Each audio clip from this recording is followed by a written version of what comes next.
sit in the House of Lords. And I think what this represents, and I'm sorry, I'm just dancing around to see if he comes out, and I will duck if he does. It represents a Prime Minister, I think, trying to reset his government, put some heft in. I also think it's interesting that David Cameron was always a one-nation Conservative, someone that sat in the centre of the party, someone that did a coalition, you remember, with the Liberal Democrats. And what this signals as well, if you kind of look in the bigger political picture of this, that the Prime Minister is getting rid of a right-wing firebrand in Suella Braverman, and he is reshuffling his top table and bringing in an elder statesman, if you like, someone that represents the centre ground of the party, maybe realising that trying to chase the right-wing vote is not necessarily the way he's going to close the gap on Labour. So I think that's an interesting idea, and also just that this is a Prime Minister that is so far behind in the polls, he's got to do something dramatic to try and reset his government. As I said, the Chancellor, Jeremy Hunt, remains in post. The next big moment will be the autumn statement this week, but there's so much more to go today. Therese Coffey, the Environment Secretary, and she was, remember, the former Deputy Prime Minister to Liz Truss, a very, very close aide. Now, as I understand it, they're not particularly close now. I don't think, from what some of their friends tell me, that the two women talk much at all anymore. But again, she was one of these people kept in cabinet in order for the Prime Minister, Rishi Sunak, to kind of calm stormy waters and keep different wings of the party happy. Does he feel now that he can let Therese Coffey go and put someone into that brief that is one of his people? Okay, Beth, just confirming, we're just hearing from the King. The King has confirmed David Cameron as a life peer, which means that he can happily now become the Foreign Secretary. Yes. Didn't expect that when you woke up this morning, did you? I did not. I have to say, when someone said get your cameras on Downing Street, and then I saw the vision of David Cameron in, it was a drop my coffee moment. I was not expecting that, and I like to think I expect most things around here, but that one was a genuine surprise. But in a way, isn't that what Rishi Sunak needs to do? He needs to be bold. Part of the criticism of the King's speech last week by former cabinet ministers was he's managing, not leading. Where's the inspiration? Where's the big policy idea? Where's the stuff that's going to get the attention of the country? Well, this, I think, will certainly catch the headlines and the attention of the country. The Prime Minister bringing back a man that was once Prime Minister to sit in his cabinet and help him go into a general election. Of course, David Cameron was also the man that brought Brexit to Europe and the European Union. So I don't know how the European Union will feel, some of the leaders there, about this particular Conservative leader. But again, Rishi Sunak has really, if you think about one place where he has had a hit, it has been on the foreign stage. The Windsor Declaration, sorting out the tensions on the border with Northern Ireland, that was a real coup, and he's built the relationship back with Joe Biden. He's led on Ukraine as Boris Johnson did. So this is a kind of a positive briefing. I think someone went in, sorry I missed it. Anyway, so we've got, just to recap, Suella Braverman out, David Cameron, the new Foreign Secretary, Foreign Secretary, new Home Secretary, and Jeremy Hunt is staying put as Chancellor. Okay, just looking at UK Prime Minister, otherwise known as @10 Downing Street on Twitter, and they've got this picture of the Right Honourable David Cameron, appointed Secretary of State for Foreign, Commonwealth and Development Affairs. This is very much back to the future, Beth, isn't it? Didn't he say just a party conference, the Prime Minister, that now is the time for change? Yeah, he did say, look, I would say with Rishi Sunak that the messaging has been confusing. He said he is the candidate for change, but then stressed that the King's speech was continuity. He said he was making long-term decisions about the future, and then made a load of short-term election guises around HS2 and then in the King's Street to try and bounce Labour. So there is contradiction in what he's been saying, but you could argue argue that this is quite a radical departure if he brings a former Prime Minister in as his Foreign Secretary. No one expected that. In a way, he can argue now with some legitimacy that when he said he was going to change things up and do things differently, this is proof right there that he's prepared to make decisive decisions that his party won't like. And many won't like it because they're all waiting for these sorts of jobs. They don't want to bring someone in from the past to take a job that other cabinet ministers or senior ministers would want to take. But I think we're expecting David Cameron shortly. I've also got this from Pat McFadden, who's Labour's national campaign coordinator. He said a few weeks ago Rishi Sunak and David Cameron were part of a failed status quo. Now he's bringing him back to life on his life as a life raft. This puts to bed the Prime Minister's laughable claim to offer change from 13 years of Tory failure. Why are both parties talking about change? Because polling will tell you 4 out of 5 British voters want change at the next general election. They're just not quite sure if Keir Starmer will be that change. So there's still some to play for this Prime Minister. Okay, Beth, I will obviously come back to you just as soon as we see David Cameron coming out of the door. Is he Lord Cameron? I don't know how I should refer to him these days. Sam Coates is here, politics at Jack. And Sam, thankfully I listened to it last night, so I knew all this was going to happen. We did call the reshuffle. We said Suella Braverman would be out. I even tipped James Cleverly as Home Secretary, which is a massive move. Didn't see David Cameron coming. Nobody anywhere in the Westminster Village did. This is a massive moment for Rishi Sunak. This is probably the only big reshuffle he's going to do, and he's planted his flag in where he thinks conservatism is. Now it's a bit of a move from where he said he thought it was in the conference speech. Hence Twitter feed. But the picture that you're looking at right now of David Cameron tells you the face of his government that he wants you to see alongside him. Rishi Sunak is a Brexitee Cameroon. That is his politics, and no greater symbol could you have of that than bringing back the man himself, who I think was a bit bored, a bit unhappy with how his career ended preemptorily in 2016 with the Brexit referendum. Now David Cameron, Lord Cameron, has a second chance to shape the narrative, shape the history books, and Rishi Sunak has a big beast. And if this was a reshuffle all about strength, Kay, then what better symbol could you have than having a former Prime Minister answering to you? That was the question he was seeking to answer. That's how he's seeking to do it. But there's a huge risk here in this reshuffle, Kay, which is Brexit Cameroonism, I would venture, is not necessarily where the rest of the Conservative Party membership is. It's not where the whole of the Conservative Party parliamentary party is.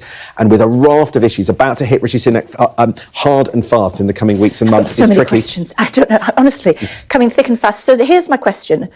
Obviously, it's been pretty tumultuous, shall we say, for the Conservative Party over the last 2 or 3 years. Is there a case of bringing Dad back to sort it all out? I don't think you could have any perception of Daddy Cameron really being able to sort out the woes inside the Conservative Party. Why is it so difficult? Well, we had 3 Prime Ministers in a year, and we have a... 3 Prime Ministers in 6 weeks, didn't we? Yes, and that has left the Conservative Parliamentary Party riven, factionalised, broken, and the long tail of that break all traces back to David Cameron. So I think if Rishi Sunak thinks that he will bringing back David Cameron will fix the Conservative Party parliamentary party, I think it's really hard to see, if I'm being honest. I think there will be a lot of people who are delighted in Westminster in the House of Parliament just across the road, but there will be worries. There will be worries that all of a sudden David Cameron will be inside the top table of the Conservative Party trying to preserve his legacy, to kind of advance the kind of politics that some would say was rejected through the Brexit referendum and by Boris Johnson. In the Middle East? So you have to go back to the Libya conflict, where David Cameron played quite clearly a role that at the time he thought was the right thing to do. But Obama didn't think so. No, but on both on the international stage and in the region, I think there's no doubt that the intervention in Libya became incredibly toxic. And of course, in 2012, in the summer of 2012, you had decisions about whether or not to step up bombing against Syria. David Cameron wanted that.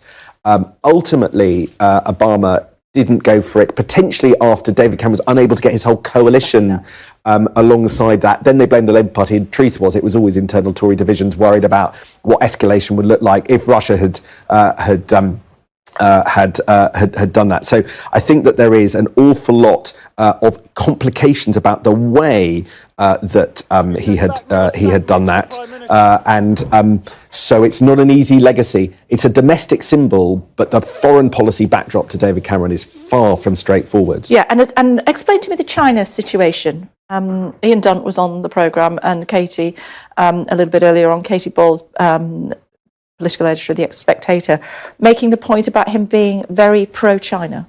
That's right. So David Cameron, together with George Osborne, were the authors of the Golden Era strategy towards China that put economic growth at the heart. So close business cooperation, and with close business cooperation, because close political ties, frankly.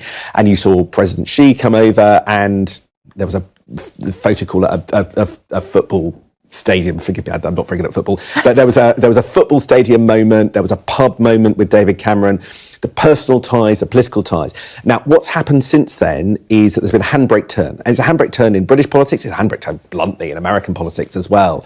In fact, pretty much driven by America and Congress. And there is far more nervousness in Britain, but especially in the Conservative Party, to exactly the thing that David Cameron's big call as Prime Minister to cozy up to China. Now you have a group of MPs led by Ian Duncan Smith, another former leader, and they are sort of Sino-sceptic. Again, that will be an issue of discomfort. And I think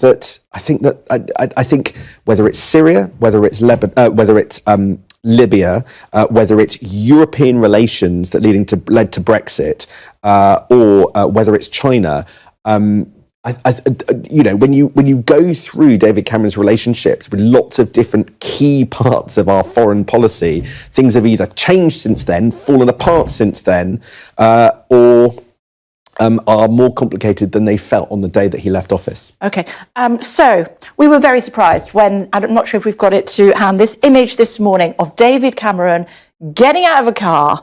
Didn't expect it to be him. We were speculating about who it could be.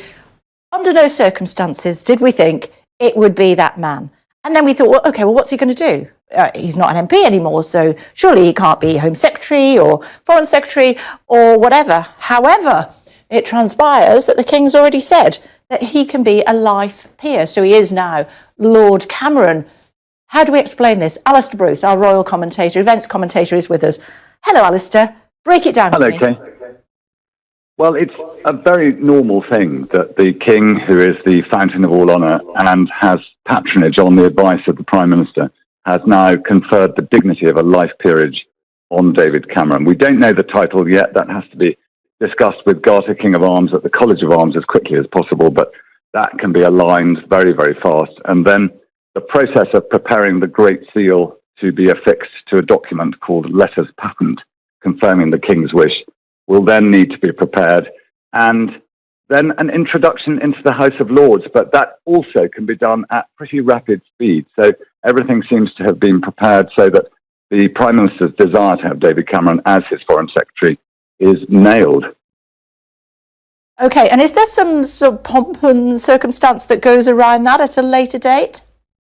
The only pomp and circumstance is that there will be an introduction ceremony on the floor of the House of Lords when Garter, King of Arms, will bring David Cameron with two supporter peers who David Cameron can choose, and he will make his oath and take his seat in the presence of the Lord Speaker. And it's generally at the beginning of a day's business. And then immediately he has, David Cameron, the right to go and represent the government at the dispatch box in the House of Lords. Okay. Alistair, for now, thank you very much indeed. We will talk about the challenges that might bring up with Sam in just a second. Before that, though, I just want to bring you some breaking news on a different topic. We're hearing that detectives and London Fire Service are investigating after the bodies of 5 people were recovered from a house in Hounslow in West London. Chief Superintendent Sean Wilson, responsible for policing in Hounslow, said, "My thoughts are with the loved ones of those who have very sadly lost their lives in this tragic incident. I don't underestimate the impact that this will have on the wider community and beyond. Police called 10:30 last night to reports of a fire at a residential address in Channel Close in Hounslow. Officers attended alongside the London Fire Service and also the London Ambulance Service, is what we're hearing. The bodies of 5 people were found inside the property, and a 6th person is currently unaccounted for. It is believed that they are all members of the same family. One man left the house prior to the arrival of emergency services. He was taken to hospital by the London Ambulance Service. His injuries are not believed to be life-threatening. Nearby properties evacuated as a precaution. So 5 people have died in a fire at a property in Hounslow, all thought to be members of the same family, according to the Metropolitan Police. One other person taken to hospital. One other person is at present unaccounted for. So we may well be talking about politics this morning and the machinations in Downing Street, but sparing a thought for that family, those remaining, and the wider community. 5 people having died in a house fire in Hounslow last night around about 10:30. This morning we heard the news that the then Home Secretary has, I was going to say been stepped down, but she didn't step down. She was basically fired. And that created a vacancy that was filled by the then Foreign Secretary, who has now become the Home Secretary. Stay with me if you would. And that is James Cleverly. That means there was a vacancy as Foreign Secretary. Who would he choose from his front bench for that? It turns out none of them, Sam. David Cameron. That's the one. Lord Cameron to you, if you don't mind. It was never call me Dave to me. No. And I think the Cameron appointment is understandably sucking up a huge amount of the oxygen. A former Prime Minister in Rishi Sunak's cabinet, as he seeks to show how he asserts his authority by having one of his predecessors in the tent. It's a big signal, and by putting Cameron in the House of Lords, Cameron gets another attempt to recast his political career. I'm super excited, by the way. Cameron's in the Lord. It means we all get to see his outside earnings. That's a good thing. His outside earnings. His outside it just earnings. struck me, actually, that we've got a picture of both of them together from yesterday. We'll look that up. Where would they have both been together yesterday? Outside, next to the cenotaph for outside the cenotaph, of Remembrance course. Sunday. But, Kate, can I be honest? There they are. So David Cameron next to Gordon Brown, next to Tony Blair, who's in the papers because maybe Israel wants Tony Blair to play a role in Middle East peace once more. Okay. Fascinating day of former prime ministers. But in between Theresa May and Gordon Brown is the man who this morning has just been made the Foreign Secretary of the United Kingdom, next to the 2 prime ministers who were slung out last year. Busy year for 3. British. No, 2. You're right. Yes. Sorry. Yeah. We were on our 3rd. That's right. On our 3rd, who's very much still in Downing Street, as far as we know today. Yes. And there you have the top rank of Rishi Sunak's cabinet as it was configured yesterday, standing behind him. But one person in that lineup is out. That's Suella Braverman. David Cameron now is in. But I just want to sort of do a bit of a handbrake turn, because understandably all the oxygen is being sucked by David Cameron's appointment. But I'm going to argue, Kay, that I think the more important appointment is James Cleverly. Let's just look at what he's just said. He's just written on social media platform X/Twitter, "It is an honour to be appointed as Home Secretary. The goal is clear. My job is to keep people in this country safe." Why is he in that job, Kay? Because he's a trusted pair of hands for the Prime Minister.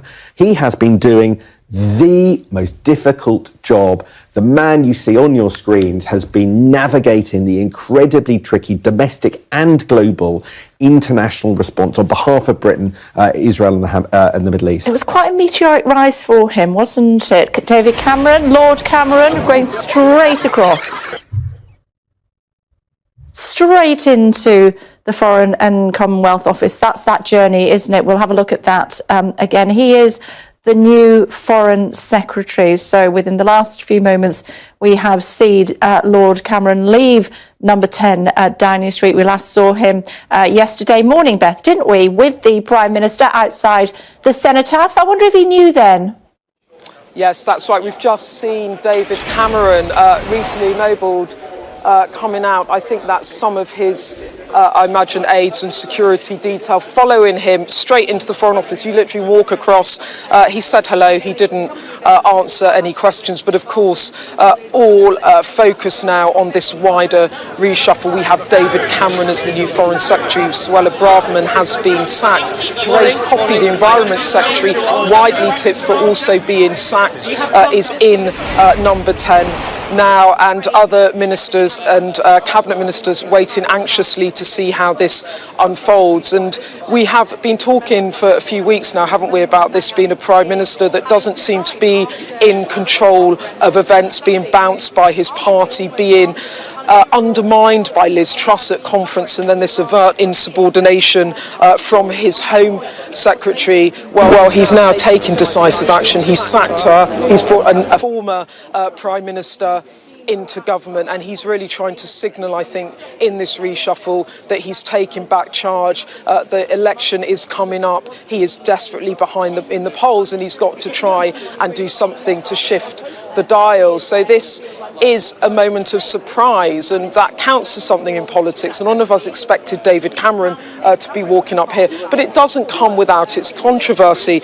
We've got Darren Jones now in government, who was on the chair of the Business Select Committee, saying, if I can find it, Kate, referring to what you were talking about earlier, he said, I'm pleased David Cameron's back. When I ran the Business Select Committee, he was always too busy to answer our questions. All we wanted to understand was why he was privately lobbying ministers for public cash for the allegedly fraudulent Greensill Capital, whose payroll he was on. So Labour dredging back that.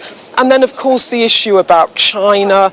There will be a lot of Conservative MPs concerned that the Prime Minister isn't hawkish enough on China, and he's bringing back a guy to run foreign policy that spoke of the golden age between the UK and China not too long ago. So I think there will be discomfort about that. I also think there's a point here that he is a one-nation Remain Conservative. He represents a very different wing of the party to the ones that have been in ascendancy since after that Brexit vote. You only have to look at Liz Truss being selected by the party membership, and then of course Rishi Sunak coming in. He was a Brexiteer too. So that one nation wing of the party, I imagine they'll be very pleased to see David Cameron back in, but many others will not. So we're waiting now for more of the reshuffle. As I said, Therese Coffey in there, and we will bring you all of it as it comes. Okay, Beth, thanks. Just had a statement from David Cameron, as is Dave Cameron's want. The Lord Cameron, I should say. It's quite lengthy. I'll give you some of it, and then you can take over when I'm out of breath. We're facing a daunting set of international challenges, including the war in Ukraine and the crisis in the Middle East. At this time of profound global change, it has rarely been more important for this country to stand by our allies, strengthen our partnership, and make sure our voice is heard. Over to you. While I have been out of frontline politics for the last 7 years, I hope that my experience as Conservative leader for 11 years and Prime Minister for 6 will assist me in helping the Prime Minister to meet these vital challenges. He goes on, Britain is a truly international country. Our people live all over the world, and our business trade in every corner of the globe. Working to help ensure stability and security on the global stage is both essential and squarely in our national interest. International security is vital for our domestic security. Though I may have disagreed with some individual decisions, that's HS2 for those who were listening earlier, it is clear to me that Rishi Sunak is a strong and capable Prime Minister who is showing exemplary leadership at a difficult time.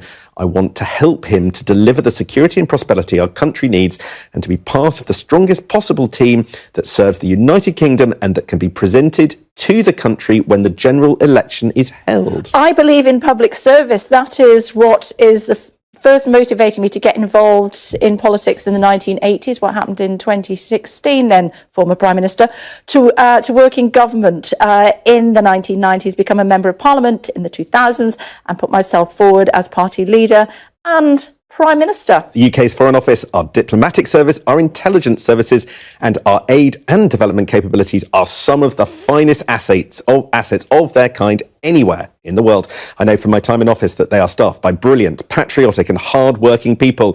They have been well led by James Cleverly, with whom I look forward to working in his new vital role. He's not finished yet. You're not telling me that he's written this morning, is all I'm saying. It will be an honour to serve our country alongside our dedicated Foreign and Commonwealth Office staff and provide the continued leadership and support that they deserve. Rewriting history? I think the most interesting thing about that statement, Kay, is how David Cameron can't resist, and it'll be cleared by Downing Street, so they'll know what that statement said, but David Cameron can't resist putting himself at the centre of Rishi Sunak's government. That statement felt to me like David Cameron wrapping his arm around Rishi Sunak, going, don't worry, I've got you. Now, this is a reshuffle about strength. And that was David Cameron going, I am the cavalry. Here I come. I tell you, it's Dad's back. Everything's going to be fine. But the Dad's back... You poo-pooed it, but let's see. No, I poo-pooed it because the Dad's back dynamic is dangerous for Rishi Sunak. I thought they'd avoid that. Well, that statement that took two people to read out and quite a long time is a former Prime Minister going, thank you for coming back to my type of politics. You've made some mistakes, but I'm here for you now. Well, it gets better. Congratulations to David Cameron on his return to government. His immense experience on the international stage, are you listening, will be invaluable at this time of great uncertainty in our world. Looking forward to working together again. Who said that? Well, I worry she's feeling a little bit left out at the moment. It is Theresa May. There you go. You can't make this stuff up. This is why we love politics, isn't it? It is. Look, the Conservative Party is often praised for its sense of reinvention. Is there do you think there's a role for Boris? Not at time of speaking. But look at that lineup. Just get that lineup back on the screen again. Yeah. Because the Conservative Party is praised for its ability to ruthlessly reinvent itself. Look at the number of people slung out of office, left office voluntarily, and just the sort of long tail of prime ministers there, long tail of Conservative prime ministers. But this is not a cost-free exercise, Kay. Every time there's a change of prime minister, there's actually a change of view in Downing Street about how the party should be run and the country should be governed, leaving the last lot of Conservatives who back the first way of doing things or the second way of doing things all agog. And so because we have had so many iterations of conservatism, so many prime ministers, there are so many people in the Tory party with so many different views. So if you get a big figure like David Cameron... After 13 years. They are at the moment, but look at the polls. Right. This is the, it's all trade-offs. But this is a big figure coming back from the past. But the huge question I don't know the answer to is how will the... Hold that thought, because I want to come back to it in just a second, because it's 10:30, so I want to tell people what has happened within the last couple of hours. So hold that thought for just a second. This morning we weren't sure what was happening. You had said there was a 90% chance that there would be a reshuffle. You were sat on this sofa when you said that, and then this is what happened. The Home Secretary was sacked. She left home. She went back, she came out again, she was sacked, primarily because of what she said in an article in the Times last Thursday, although there's much speculation on that, which we will discuss again further in just a moment or two. That meant that we needed a new Home Secretary. Set forward James Cleverly, the then Foreign Secretary, who was on the steps of number 10. He came back out again as the new Home Secretary. He has tweeted to say how thrilled he is at the new job. We'll talk about whether he really is or not, which then meant that there was a vacancy for Foreign Secretary. Who on earth could be Foreign Secretary? Who was in this car that was coming up Downing Street? Can you believe it? Enter David Cameron, already Lord Cameron by this stage. He needed to be a Lord because he couldn't have walked any slower if he tried, because he needed to be in the Lords in order to be able to take up an office of state. He went in, we speculated whether or not he was going to be Foreign Secretary. So he was in, I suppose, for about an hour or so, and the door closed. And then just a few moments ago, it opened again, and he was the new Foreign Secretary. Over to you, Sam. Rishi Sunak is pressing reset on his administration again. We have a new brand of politics at the top of Downing Street, at the top of the government. Rishi Sunak is suddenly embracing Brexity Cameronism. He has appointed one of the best known political figures in this country to his cabinet. In a reshuffle designed to show strength, he has done that by getting an ex-Prime Minister to sit as a subordinate of him in his cabinet. David Cameron has arrived back, the most sensational political comeback since Peter Mandelson appeared to try and rescue Gordon Brown's government in the late 2000s. That didn't work. Will this? It's a big gamble, Kay, because suddenly Rishi Sunak is planting his flag in a place that not everybody in the Conservative Party is going to agree with. I want to share this with you. I'm sorry, I can't wait for another moment. Don't look, because I want you to guess who it is. No cheating. Superb for GB, says the tweet, bringing his experience to guide us through difficult times. Excellent for the Conservatives, showing at Rishi Sunak will fight the election on the centre ground. Bravo, clappy hands. Who's that? So it's somebody who wants to cause mischief, somebody who's closely aligned with David Cameron, perhaps because he likes him so much. Maybe a long marcher with David Cameron, somebody who is delighted that the party he might feel is coming back. Told you, so coming back to his, thinks the Conservative Party is coming back to his type of politics. It's Matt Hancock, celebrity, TV star, veteran of studios, one-time pandemic health secretary. There we go, bringing in Conservative shadow former Home Secretary Anne Widdecombe. I think you were shadow, weren't you? Hi, Anne, good to see you. Your thoughts on the machinations of this morning so far? Well, I'm sorry that Suella Braverman's gone for the reason for which she has gone, which is the article that she wrote last week. I can think of many reasons for lacking confidence in Suella. In particular, as I have commented many times, she's got a habit of saying things that we all agree with, you know, she's going to stop the boats, but not actually delivering. And there is a massive difference between rhetoric and action, which I think she failed to fulfill. But I don't agree with the premise for her sacking, which is clearly the controversy that broke out over her article last week. I am just flabbergasted that David Cameron is back. And I have to say, I've never been so glad that I finally found the courage to leave the Conservative Party. And I cannot believe that a man who made a complete mess on a foreign policy issue, which was leaving the EU, that he has, now taken over as Foreign Secretary. Frankly, I think James Cleverly would have been a much better bet. I don't think he necessarily chose for us to leave Europe, though, did he? I think it was slightly out of his hands. That's the whole point. He instigated a referendum, believing that he knew what the outcome would be, went across to the EU, saying, you've got to give me some change that I can take back and present as a reason for staying. They didn't. He couldn't even get that out of them. Then he pegged his colours to the mast, which most prime ministers wouldn't have done, took the losing side, and I'm glad it was the losing side, but he took the losing side, and then he left. Now, that is not the most wonderful handling of affairs of state. And yet that, what you read out, that statement that he's issued, was a pontification about how wonderful he is. He's awful. The guys are laughing while you're saying that. It was certainly a very long statement, Ms. Widdecombe. Was there anything in particular that you took from it? I took from it what has already been said and what I think is absolutely right, which is that at the centre of that statement was himself.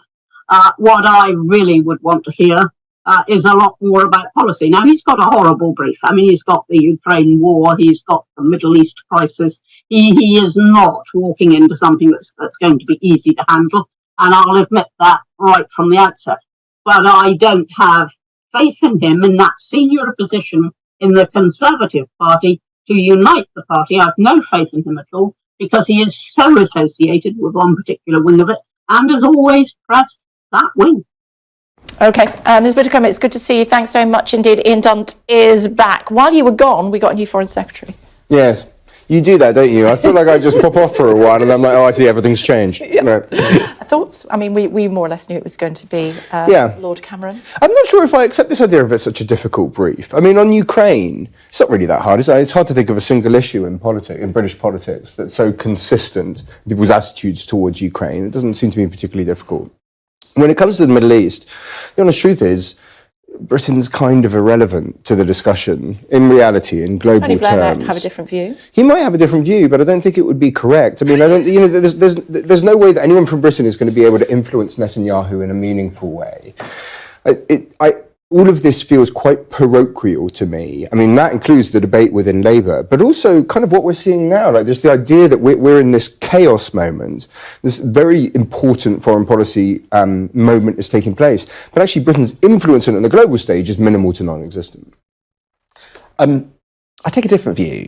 I think it is perfectly fair to say it might not be Britain that can make the pivotal difference in certain things around the world, but it is perfectly possible for a British Foreign Secretary to make things worse.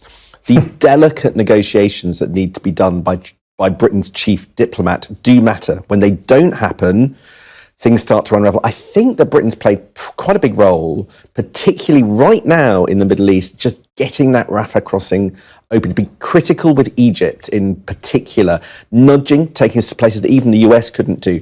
There are some characters, by force of personality, that unlock a little bit of diplomacy that isn't available to other nations, other top diplomats. I think this is the reason why we've seen James Cleverly be promoted, and the reason I'm so interested that the Lord Cameron is walking into Great Charles Street, into the Foreign Office through that back gate, because actually, who is Foreign Secretary does make a difference.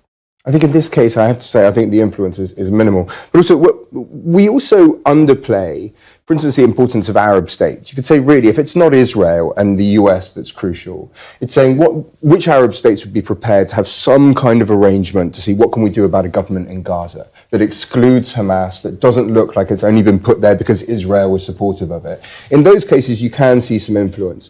My experience mostly in Israel was when you would ask, who could tell you to do anything in any scenario that would make the impact? And the app is free to download. After downloading it, just open the app and enter your name, email and phone number. That's it, you're good to go. Make sure you use the promo code SR, S for Starr, R for Radio. This promo code will give you £5 free credit to send to Africa on your first transaction. Your money will be delivered to your recipient within seconds. Feel free to call me on 0749 7377 647 at any time. I'll be happy to tell you all about SendWave and help you in any way I can. Remember to use the promo code SR for £5 free credit. Vedasse. Hi everyone, it's your girl BB Clement, the author of How to Go From Employee to Entrepreneur and the host of your weekly business show, BB Means Business, the show where we discuss everything you ever wanted to know about business but you were afraid to ask. How do I start my business? How do I raise the finance? How do I grow my business? Where am I going to find my customers? Join me every Tuesday at 1:30 p.m. on Starr Radio UK to get all the information and tips that you need to become a successful entrepreneur and become financially free. Remember, don't let life dictate to you. Rather, put your signature on life.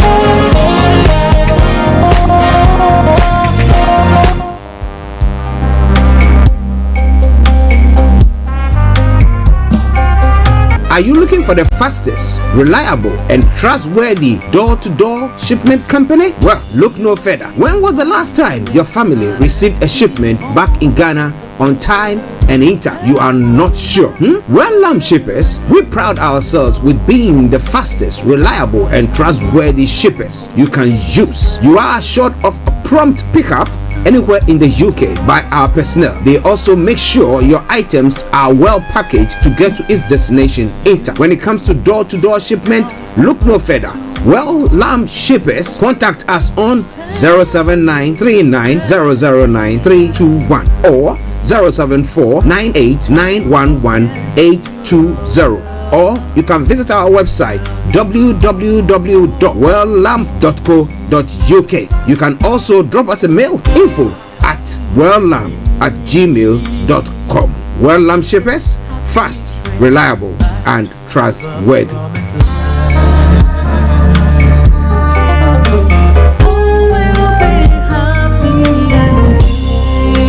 Hi there. Are you dreaming of owning your own house in Ghana? Then you will need a well-documented piece of land that is free from troubles. I highly recommend My Africa Property for any size of land that you will need. With My Africa Property, lands are available in Pram, Sopoli, Tohenia, Ogome, Dodova, Winneba, and many other locations at affordable prices. These locations are about an hour away from the airport, only 35 minutes from the motorway, 10 minutes drive from Central University College, 10 minutes drive to the beach, and close to Pram Senior High School and Ghana Men's Soccer Center of Excellence. For more details, visit our website www.myafricaproperty.com or call our UK office on 0208 123 2523. For our US and Canada offices, call us on +1 585 184 994145. You can also email us at ghana@myafricaproperty.com. Tune in to On Point here on Star Radio UK with Empress Regina every Monday at 5 p.m. GMT. Looking forward to your company. Getting onto the property ladder has never been easy until now. Join us this and every Thursday from 7 p.m. to 8:30 p.m. live on the Property Hour show on Star Radio UK, where we talk to mortgage brokers, property developers, estate agents, landlord, tenant, property consultants on how to invest or get into the property business and make money. You can't afford to miss this. The Property Hour show is your best source into the property industry. Hi guys, this is your friend Uruj from SendWave. SendWave is a money transfer app that is used by people all over the world to send money to their loved ones in Africa. With SendWave, you can send money to Ghana, Nigeria, Kenya, Uganda, and Tanzania. And the best part is, SendWave is absolutely commission free. Our exchange rates are excellent. You can see for yourself by checking them out on our website. So how do you use SendWave? SendWave is an app that you can download onto your phone from the App Store or Google Play Store. The app is free to download. After downloading it, just open the app and enter your name, email, and phone number. That's it, you're good to go. Make sure you use the promo code SR, S for Star, R for Radio. This promo code will give you £5 free credit to send to Africa on your first transaction. Your money will be delivered to your recipient within seconds.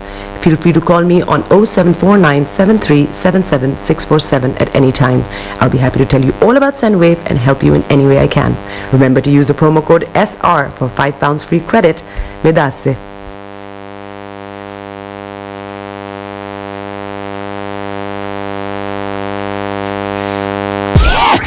The best radio show. Broadcasting worldwide, online 24/7. All around the world. In your car. At work. At home. On your smartphone. This is Star Radio UK. Are you ready? 10, 9, 8, 7, 6, 5, 4, 3, 2, 1. Though your heart is aching, smile even though it's breaking. When there are clouds in the sky, you get by. If you smile through your fear and sorrow, smile and maybe tomorrow you find that life is still worthwhile if you just smile. Hey, this is Archie and you are listening to Star Radio UK and the Morning Show.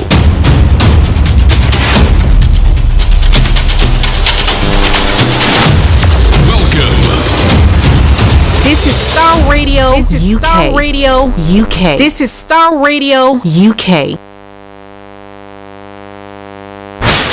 Welcome.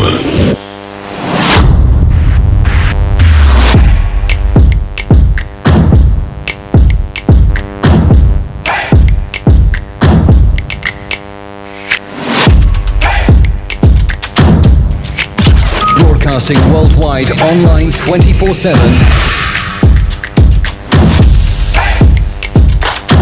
Enlighten your day with Star Radio.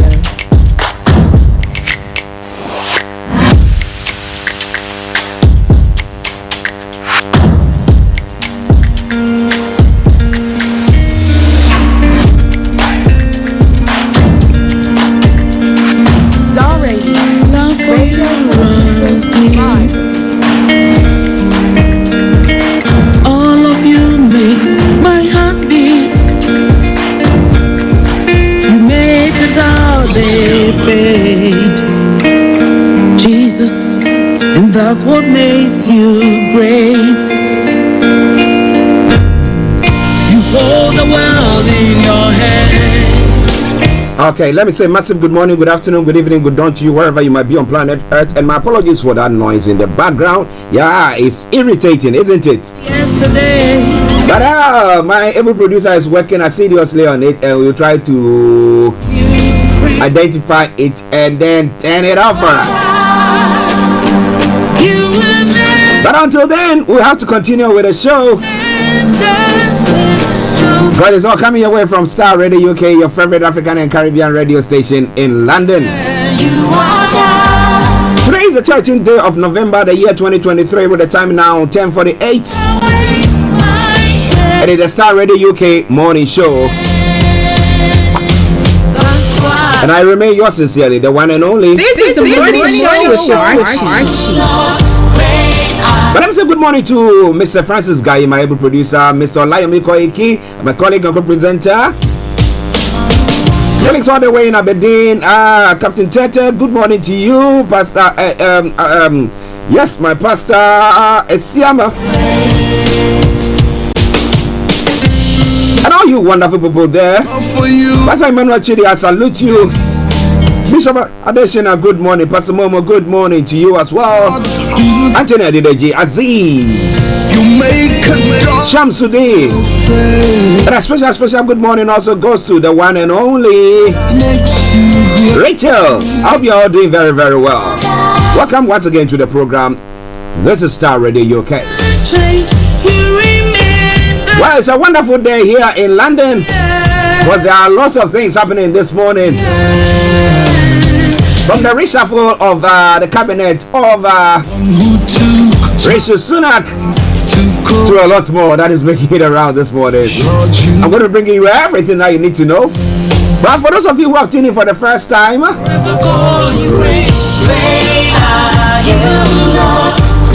this is how the program is going to go for you. I'm going to bring you the quote for the day, the weather forecast will follow suit, then the travel update. We'll move on from there to have a look at some of the stories making the round this morning across the globe. That is known as Global Trotting. Then from there, we continue to look at some of the other stories making the rounds this morning. That is from Nigeria this morning. So it's going to be a wonderful update from then. Then we'll move on to some other parts of Africa as well, to look at some of the stories making the rounds there. All of you then we continue to make a doubt they fade. The Middle East, the UK, and we'll bring the program to a close. Makes you great. This week as well, we'll not be having you hold the world in your hand. HRH Linda Pallion, but God willing, next week she's going to be with us. The hand that made me who I am. So wherever you are this morning, same God now, yesterday, stay glued to your tests and forevermore. Don't touch the dial. That's what makes you free. And let's go fishing.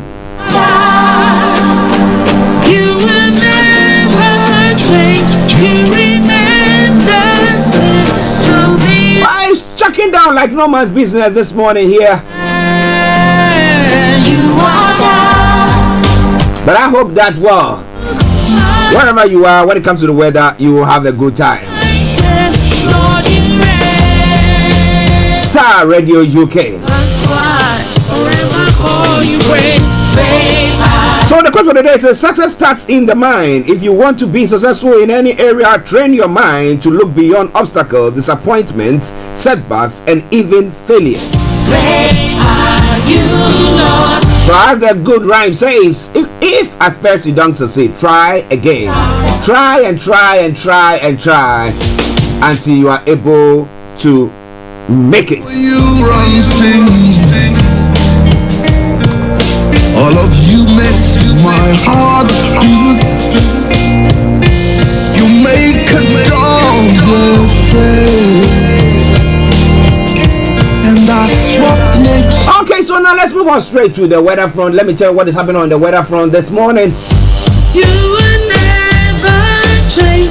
You remain the same till the end. So for the weather, what is happening this morning here in London and the southeast of England? Well, at the moment I can tell you that it's raining. I'm looking through the CCTV footage. I could see rain pouring or chucking down, though there's a bit of sunshine there as well. So a mixture of all. So there's going to be plenty of sunny spells this afternoon, but there will be some patchy clouds and just the outside chance of a light shower in place. And tonight we'll see clear spells between areas of cloud. It will be largely dry for most. However, the odd shower will make it in from the west at times.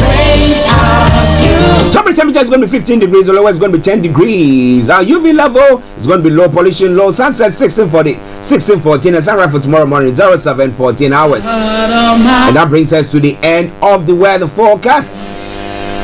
Let me take you straight to the travels before I bring you what is happening on your on the global trotting. Just bear with us.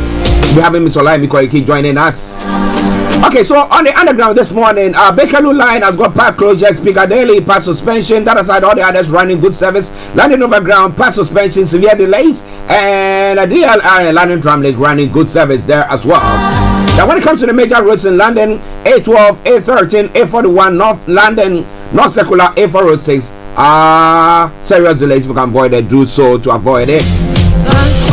On the Woolwich Ferry this morning, on the river bus, the Woolwich Ferry has still got reduced service. That aside, all the others are running a very good service there. The landing cable car is also running a good service. And that brings us straight to the final segment of the travel update, and that is the National Rail.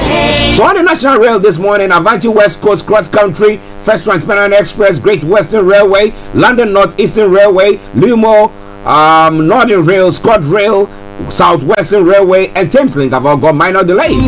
Also, Island Line has got special service, so check before you leave. All of you men. But on that note, as I will say all the time, good morning, good afternoon, good evening, good dawn to you, wherever you might be on planet Earth.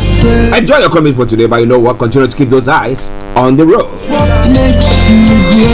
Hi guys, this is your friend Uruj from SendWave. SendWave is a money transfer app that is used by people all over the world to send money to their loved ones in Africa. With SendWave, you can send money to Ghana, Nigeria, Kenya, Uganda, and Tanzania. And the best part is, SendWave is absolutely commission-free. Our exchange rates are excellent. You can see for yourself by checking them out on our website. So how do you use SendWave? SendWave is an app that you can download onto your phone from the App Store or Google Play Store. The app is free to download. After downloading it, just open the app and enter your name, email, and phone number. That's it, you're good to go. Make sure you use the promo code SR, S for Star, R for Radio. This promo code will give you £5 free credit to send to Africa on your first transaction. Your money will be delivered to your recipient within seconds. Feel free to call me on 0749 7377 647 at any time. I'll be happy to tell you all about SendWave and help you in any way I can. Remember to use the promo code SR for £5 free credit. Medasse.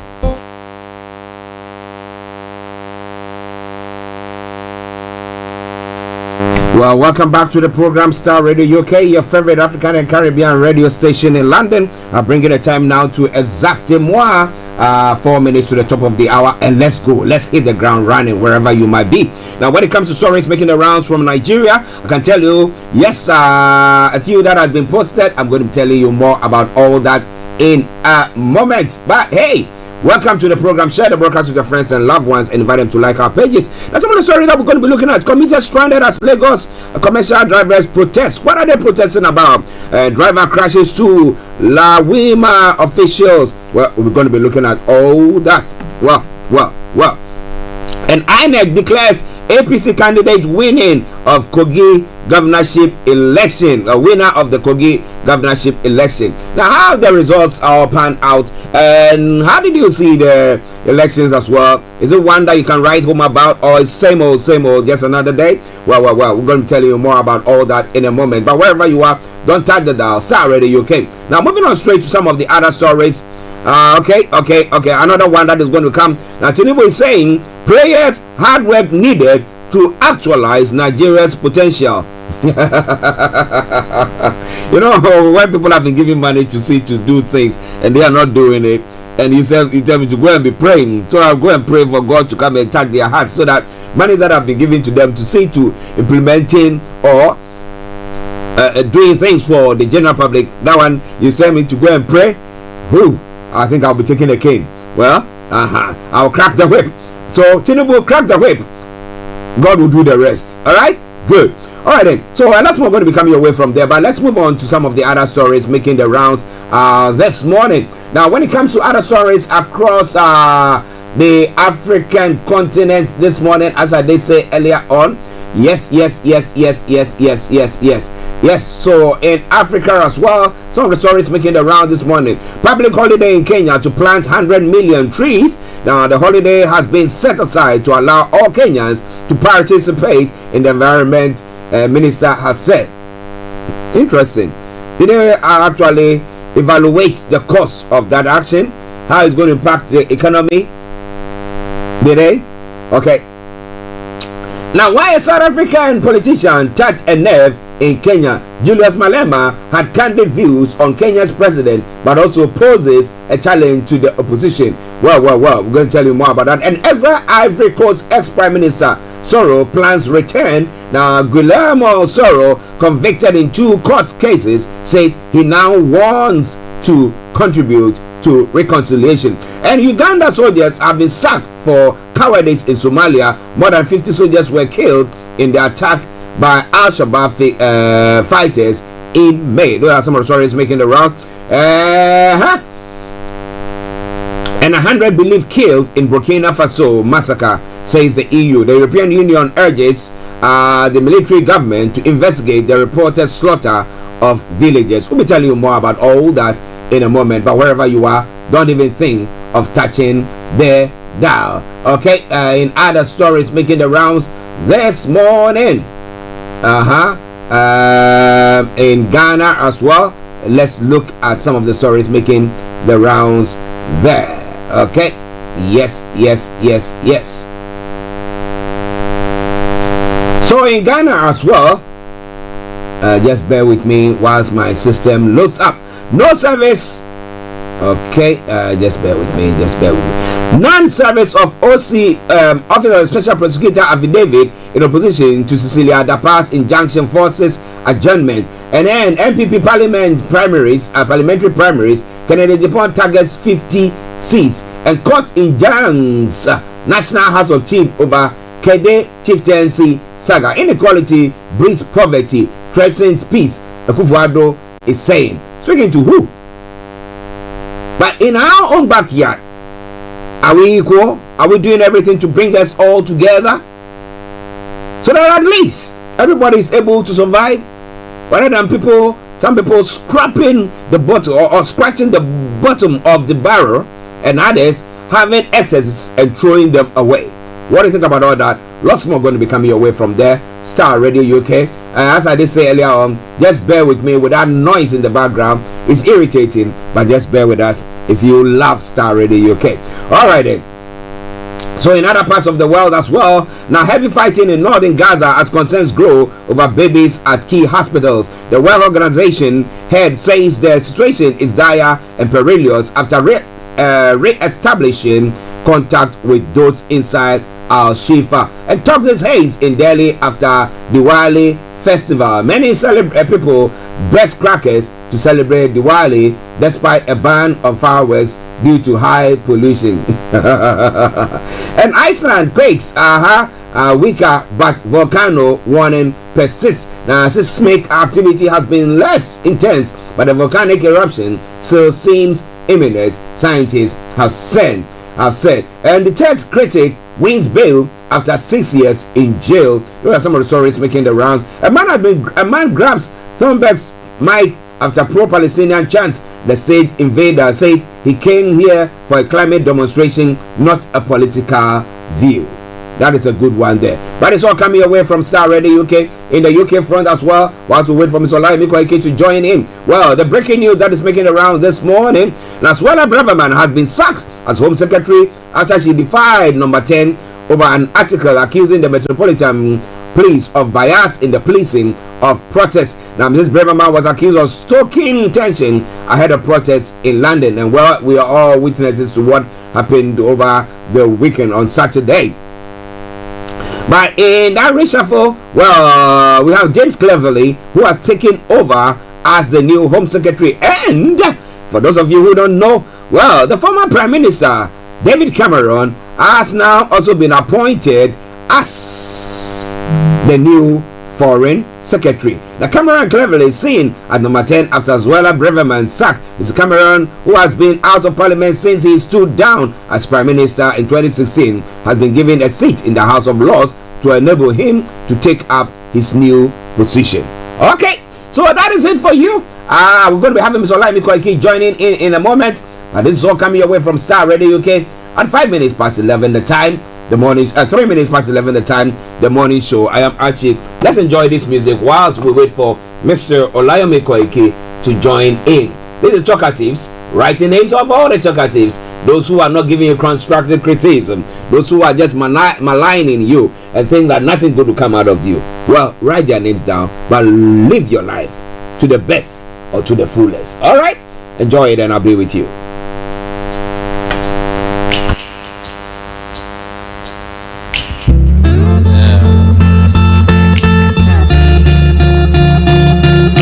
Like my favorite song on this album, y'all.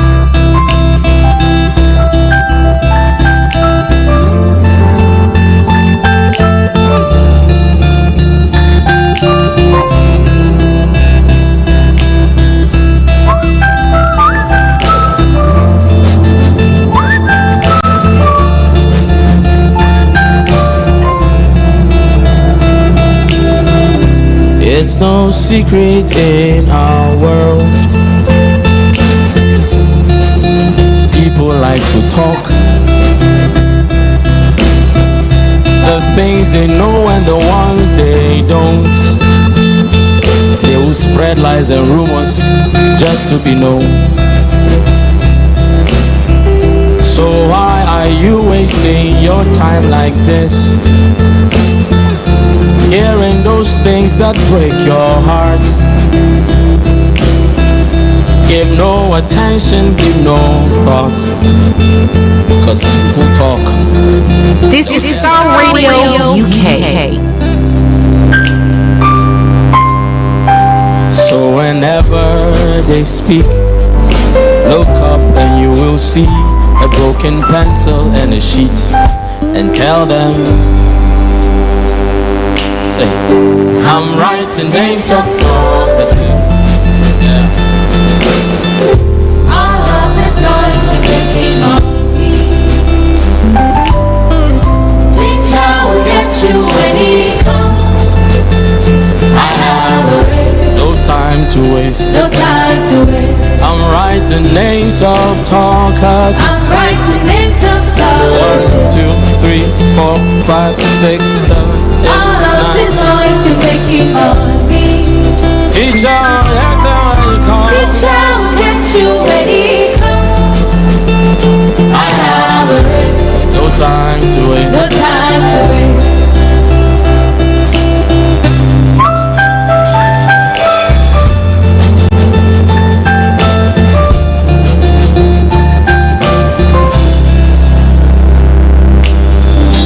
There are many voices in this life, and to be honest, many are not nice. So don't hear something and pick a knife, cause most of these things are nothing but lies. Teacher said be careful how you hear, cause there are talkatives here, they are everywhere. So silence the voices in your head and give no attention to your fears. I'm writing names of talkatives. All of this noise you're making on me. Teacher will get you when he comes. As for me, I have a race. no time to waste. No time to waste. I'm writing names of talkatives. I'm writing names of talkatives. 1, 2, 3, 4, 5, 6, 7, 8, 9, 10, 11, 12, 13, 14, 15, 16, This is Starr Radio UK.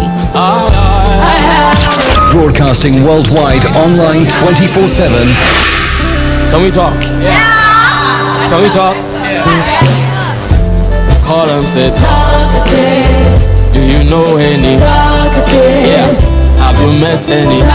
In your car, At work, at home, on your smartphone. List some names of talkatives. I am going now. Yeah. Some friends are. Some family members. Some landlords are. I said your exes are. Your exes are. Have you known any? Move away from. Well, Starr Radio UK. Opinions. Writing names of talkatives. Progress. Social. And some other stories making the rounds this morning whilst we wait for Olayomi Koiki. 5 people dead and 1 missing after a house fire in West London. Some symptoms are. Addictions are. Move away from. And as I did say here in the UK, the former Prime Minister David Cameron has been appointed a Foreign Secretary. James Cleverly has been confirmed as the new Home Secretary in the reshuffle. You are very quiet. After the sacking of Zuela Breverman, the former Home Secretary. Your face is so. After her rhetoric on some of the media networks. You don't sing at all. Well, it is Starr Radio UK. Are you the one they said you did? Dangote Refinery secures license to refine 300,000 barrels per day. Me too, I don't like it. Those are some of the stories making the round this morning across the globe and the surrounding Nigeria as well. Run away from. As I did say earlier on, are you able to write all the names of the talkatives, those who are making lots of noise in your ears, not looking, so that you can also crack the whip and get somewhere with whatever you are doing? Do you know any? Now we have Mr. Olayomi Koiki on, but it looks like we cannot see him. Well, but Yomi, we can't see you. Oh, no, we can't see him. We can see him now. But listeners, this is all Starr Radio UK. Addictions are. Move away. So we're going to be crossing over to our North London studios, or wherever Yomi is. Too fast. You know, he moves around a lot, you know. You're too slow. I don't know whether over the weekend he was in Germany. I wasn't sure where he was. But I saw him in a picture with Dr. Chief Sunday Igboho. And after this man has just nipped out to Germany. Well, here in this part of the world, if I want to go to Germany, just just £50. They said a flight. I'll just be in and out there, man. Okay, no. So let's cross over. I hope that you've written all the names of the talkatives that are troubling you in your life. And let me say, Yomi, good morning. Well, a very good morning back to you, Mr. Archie. Good morning to all our listeners and viewers, and welcome once again to the Starr Radio UK, the finest African and Caribbean radio station in London. How are you, and how was the weekend? Well, the weekend has been a very long one, but it's a great weekend, and it is another weekend that has so much intrigues. Most importantly, depending on the community that you live in London, as we were celebrating the Remembrance Day, and most importantly, a Remembrance Day many Africans or most Commonwealth countries might not know that our grandparents fought, side by side with the British Empire during the World War I that ended in 1918 after a very long fight. And we can say that I was also able to participate in the Remembrance Day at the London Borough of Enfield, just to cover the event at that particular day. It was a very raining day, but again, with the scout, with the arrangement, you could tell that Remembrance Day is very, very unique right here in UK. But the question is, how do we celebrate the fallen heroes back in Africa? Is a question in the minds and heart of so many people as well. Yeah, it's quite interesting. Now,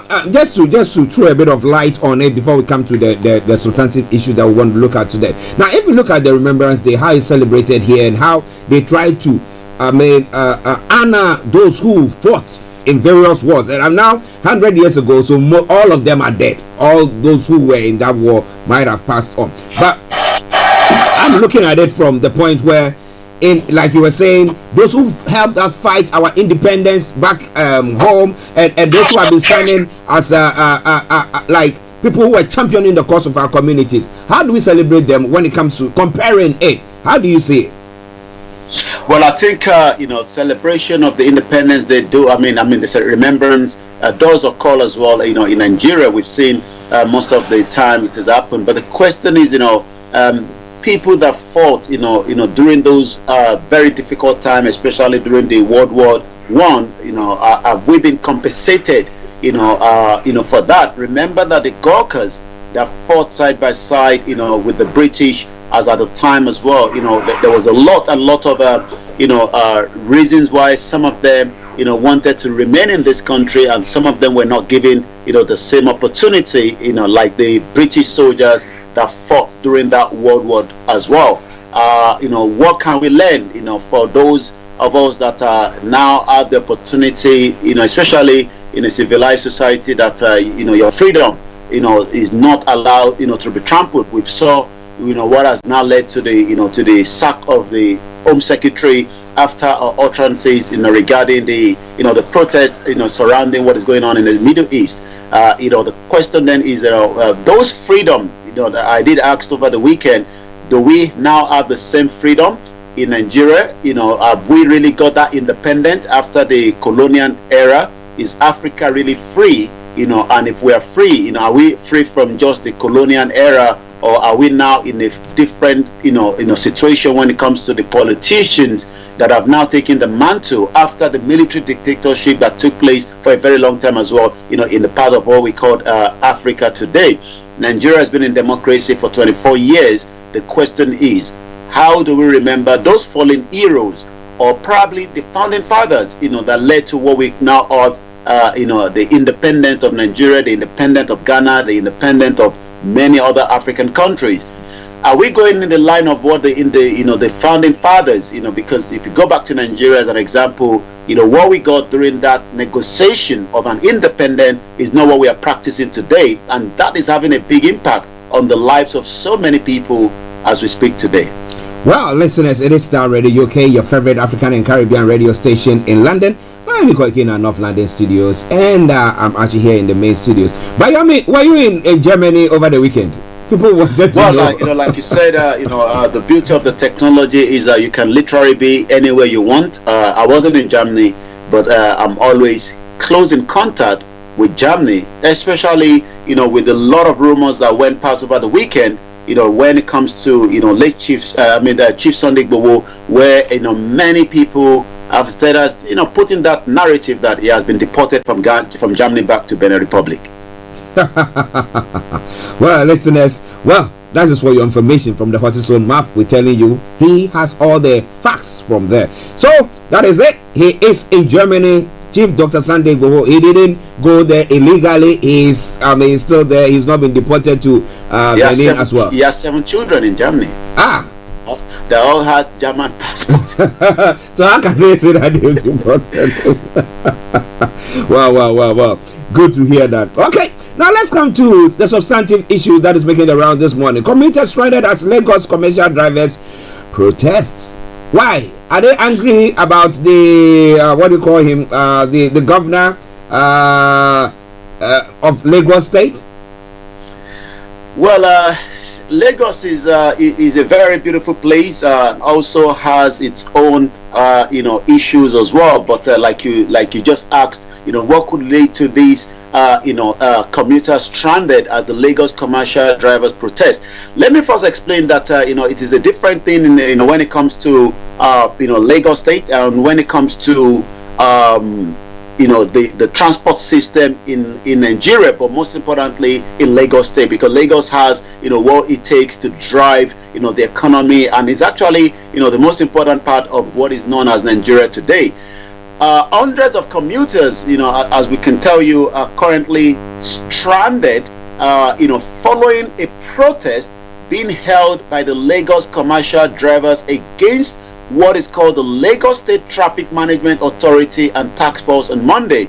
According to the report coming out of Lagos this morning, the commercial drivers embarked on the strike to protest extortion.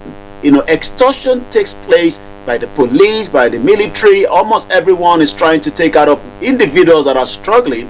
And it seems that, the event has now affected commuters that are all stranded at various bus stops and the motor parks. The Lagos itself has its own, transport system known as the BRT, but we still have the yellow buses that moves passengers from point A to B. And I was able to see the Lagos State Governor in London, participating in the mayor event here, where they were presenting the culture of Lagos State. But unfortunately, this morning, many stranded commuters can't get to work due to the protests going on this morning. But interestingly, has the governor, Babajide Sanwo-Olu, has he ever spoken about that, or this is the first time that is coming up?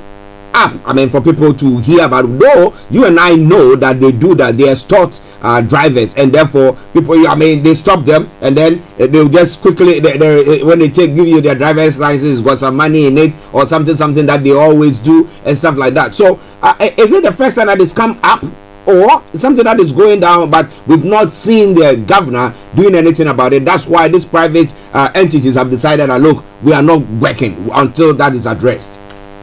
Well, it's not the first time. It's not the first time that we've seen, such, extortion taking place. We've seen evidence of police officer, taking money from, the motorcycle, the Okada riders.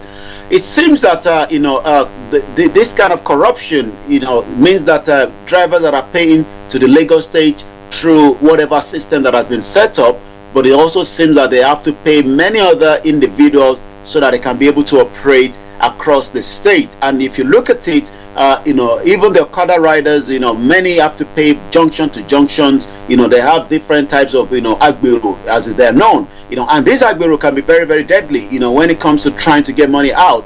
And the reason for that is because Lagos State refused to allow what it will be a proper transportation mode system, and then we can probably, get rid of these agberos that have become menace in Lagos State. Okay, listeners, Starr Radio UK, Mr. Olayomi, Koiki in our North London studios. I'm actually here in the South studios, and we're bringing you updates from Nigeria. And like I did say earlier on, just bear with us with that noise, irritating noise in the background. The producer is try to sort out whatever it is that he can mute it so that we can be free from that. But as we're going on, just bear with us and let's move on now. So this driver that has crashed two Lauma officials, is it still to do with Lagos as well? Yes, I mean, like we said earlier, it seems that the system that the Lagos State governor have set up, must be very checked when it comes to the Lagos State Traffic Management Authority. They shouldn't. These drivers should not be extorted in a way that it's going to affect passengers and those that are making their way out this morning. But unfortunately, this is the kind of corruption that takes place from the local to the federal, and from the federal to individuals. And most extortion happens, mostly by officers in uniform. Okay, listeners, it's all Starr Radio UK. Those who have been crashed, may their souls, if they are dead, I hope that they are not, but if they are, may their souls rest in perfect peace. And to the drivers as well, I hope that their issues are addressed and then they can move on. But well, you know what? When money has been maybe apportioned to a person to construct a road or a bridge, or do something to improve the lives of people in their communities, and they fail to use that money to do it, or we hear them siphoning monies that is meant for the state into their own personal pockets and doing all stuff, do we need prayers to do so? But the president says prayers and hard work is needed to actualize Nigeria's potential. Now, if you talk about religious people, oh boy, Nigeria has got it. It talks about what Islamic, those who are in the Islamic faith who are up there, they are there. You talk about Christendom, the pastors, the clergy, they are there. So what exactly is he looking for? Well, in the part of the world that we are as Africans, we believe in miracle, we believe in prophecies, and sometimes, maybe that could lead to laziness in the governance of a country. But maybe that is just the way, that continent has been set up. But it seems that, this morning, with that headline, prayers, hard work needed to actualize Nigeria's potential. This is coming from President Bola Ahmed Tinubu. I remember his chief of staff, Femi Gbajabiamila, during the Ramadan says that the weight of Nigeria, only Almighty Allah can carry that load for the president. The question is, what about those that doesn't believe in Allah? What about the 80s? How do you convince them? How do you tell the Christians? Remember that we are running a president that is now a Muslim ticket. There's a lot of tension in Nigeria. There's so much religious hatred happening.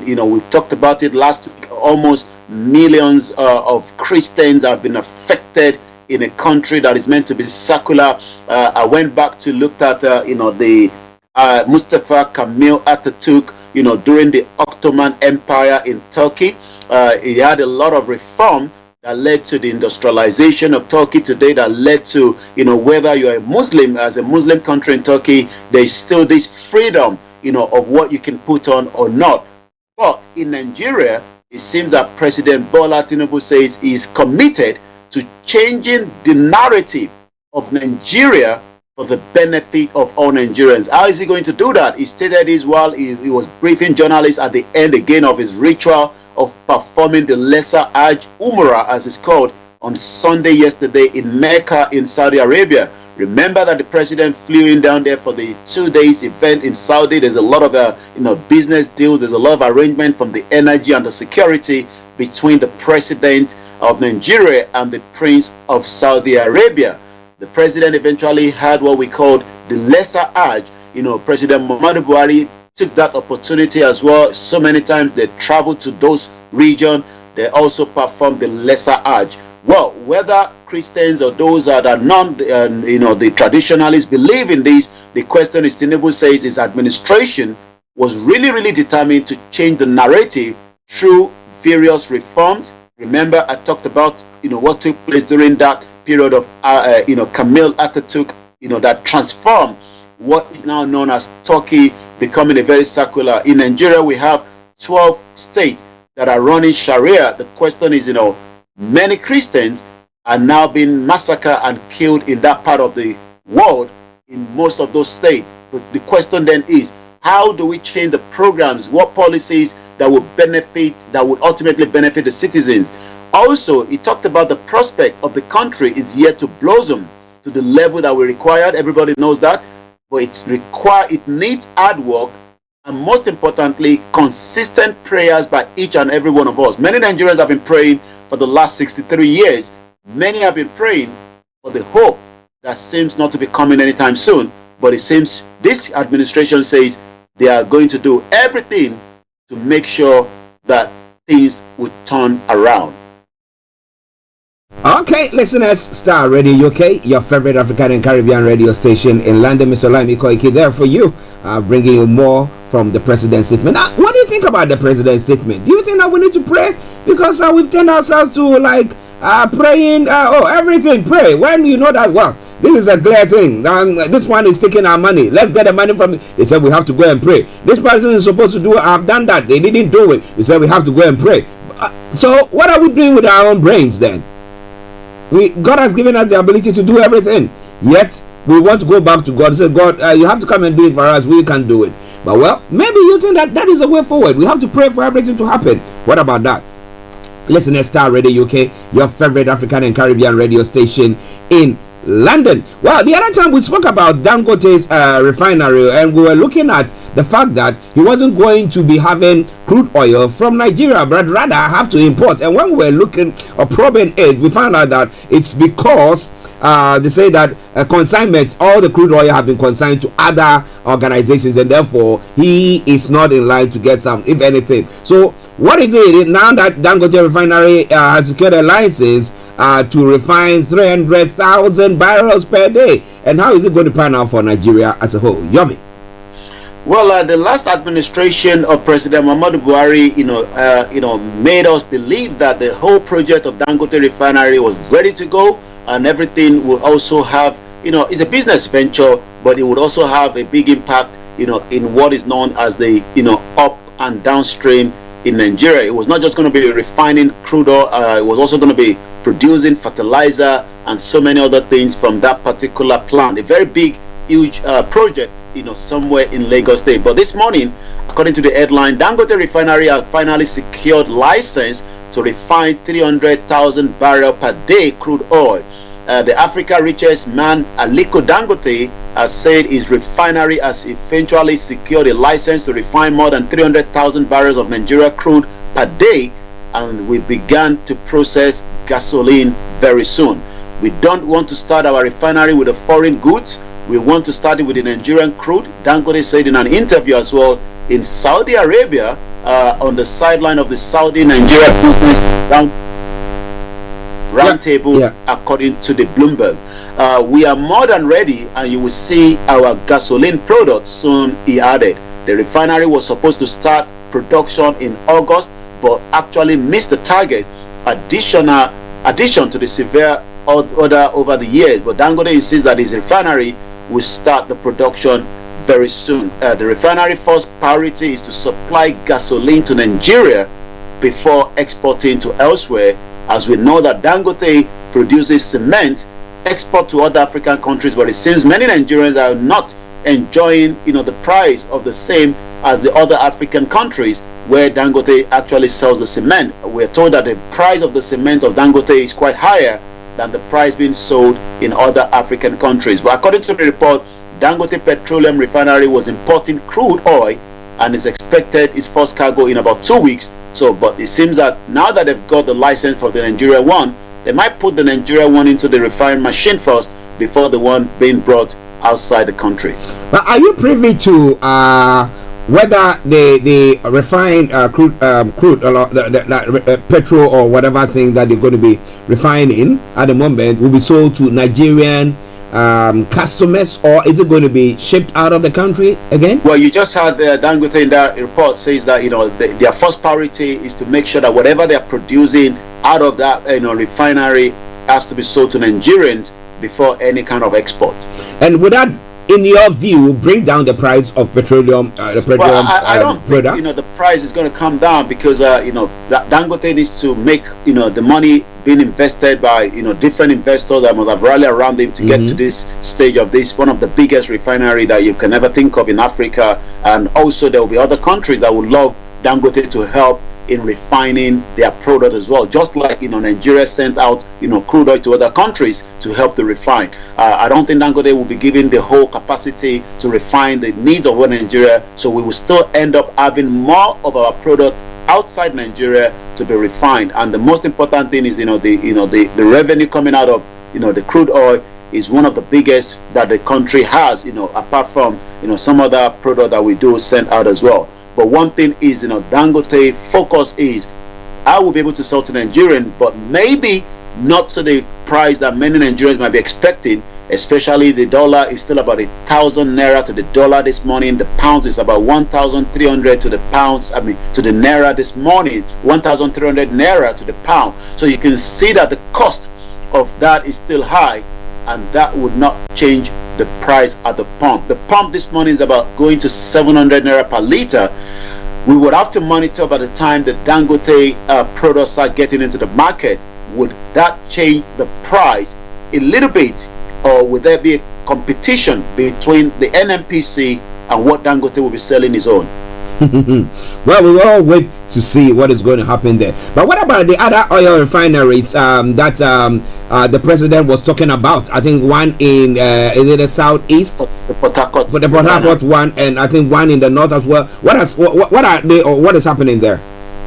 Well, what we've been getting is, it seems that the Port Harcourt refinery, as we have been told by the president, might not come up as expected.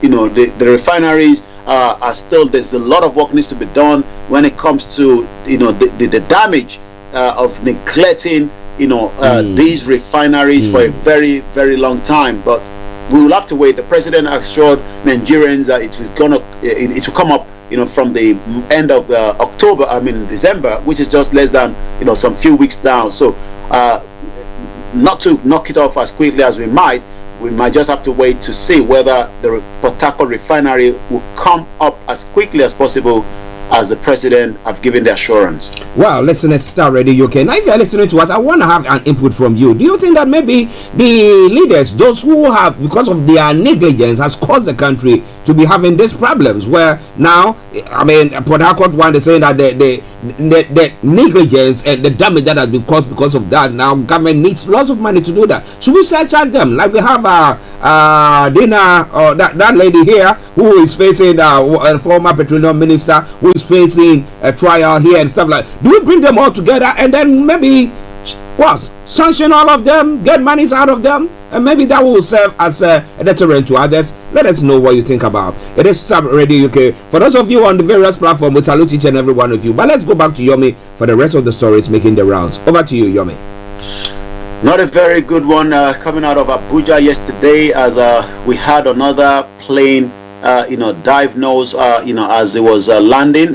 We see if we can get the image of that onto the screen in just about a minute. And when I was looking at yes, I think we have that. Bring that straight into the screen. The question is, how do we make sure that the safety of our airport, especially the major airport, the Abuja airport, that is meant to bring in the investors into the country, and that is the image coming up. Yesterday, almost the whole day, I'm not sure whether flights have resumed back, but I can confirm that the Abuja airport was a complete lockdown yesterday, as the runway closed as an Aero aircraft crashed land. And that is, looking at the the airport, that is the airport tarmac. You don't mean it? Cracked like that?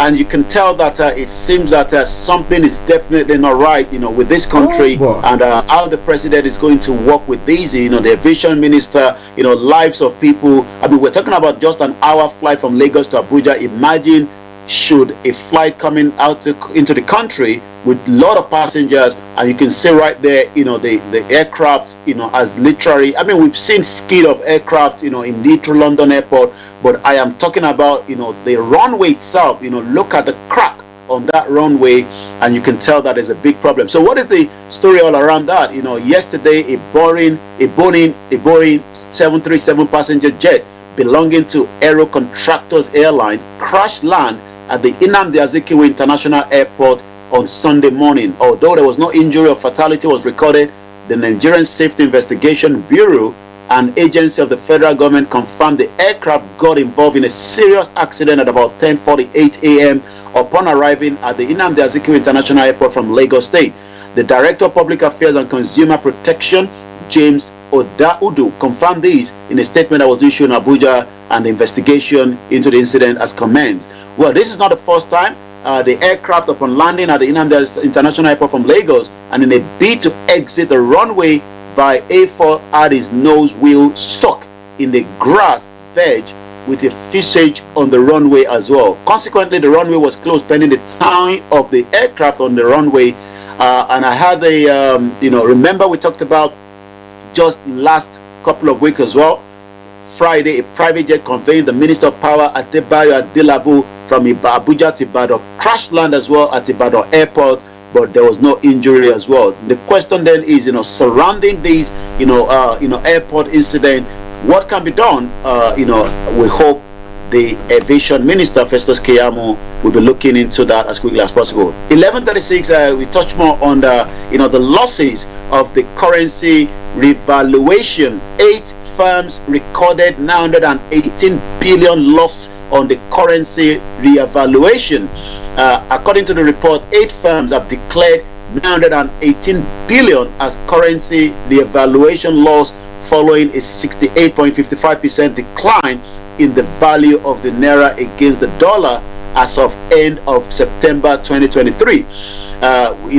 We talked about the Dangote earlier. Remember that Dangote also has to source for his own dollar forex, as much as possible from outside. The question then is, how and what is this new administration going to do quickly, to make sure that, the currency between the dollar and the naira, is not having a big toll, as many firms are losing money, to the tune of 918 billion. That's from 8 different organizations that are running, different projects in Nigeria. Some of the firms that have lost this amount of money include the Dangote Sugar Refinery PLC, the Dangote Cement PLC, the Nesto Nigerian PLC, the Nigerian Bureau PLC, the Guinness Nigerian PLC, the MTN Nigerian Communication PLC, the Airtel Africa PLC, the MRS Oil Nigerian PLC, and the Saplet Energy PLC. These are very powerful firms that are operating large, investment in the country. And it seems that the cost of the dollar to the naira is having a huge impact. According to the World Bank, the naira is one of the worst performing currency in Africa, losing nearly 40% of its value since June. This has negatively impacted firms like the Dangote Sugar, which recorded a revaluation loss of 90 billion naira. The firm said in the line with the CBN circular on the 14th of June 2023, operation changed to the foreign exchange market, which was introduced the willing buyer and the willing seller on the investors and exporters window based on the prevailing market. According to the monetary asset and liability for the Nigerian operation, were also revalued at this rate, resulting in the revaluation of 72 billion naira for the group. This was driven by the letters of credit and foreign vendor balance as well. Dangote Cement recorded 99 billion as the revaluation loss. The Nesto revaluation lost 143.4 billion in the period under review. The firm highlighted that due to the recent devaluation of naira, it also revaluated 4 foreign currency obligations that led to 143 billion. So what that happened in the real market, the MRS recorded 2.37 billion loss. The Sapele recorded 16 billion. And all this happened to the end of September as well. The Nigerian Brewery, and many Nigerians drinks, the Guinness, but it seems that they also recorded 86.83 billion revaluation. The cost of the data will continue to rise as MTN also recorded a forex loss of 232 billion in the net foreign currency liability. All these is a big problem in the economy, and it seems that many Nigerians will continue to have to suffer, for the negligence of a country that should have invested a very long time but refused to do so. Let's go back again to the inflation. Inflation will hit 2-digit, 30% by December. This is coming from the KPMG as well this morning. According to the KPMG forecast, that Nigerians' headline inflation will rise to 30% by December 2023, attributing to the anticipated increase to the recent reforms such as the fuel subsidy removal, the unification of the foreign exchange market. The insight was shared in the KPMG macroeconomy review for the first half of 2023, along with the projection the second half of the year. Specifically, our model suggests that the combined influence of the fuel subsidy removal, the foreign exchange liberation may drive headline inflation to about 30%. Currently, as of September, the inflation is about 26.72% according to the National Bureau of Statistics. So you can see that it's just less than 3% before we hit that 30% inflation. Again, that will mean that the cost of food will rise, the cost of living will rise, the cost of transportation will continue to rise. I was monitoring a particular tweet last week where people have to pay about 1,400 to and fro between a location to another location using the same BRT that would have meant to be cheaper. You multiply that by 30 days, that's about 35,000 naira.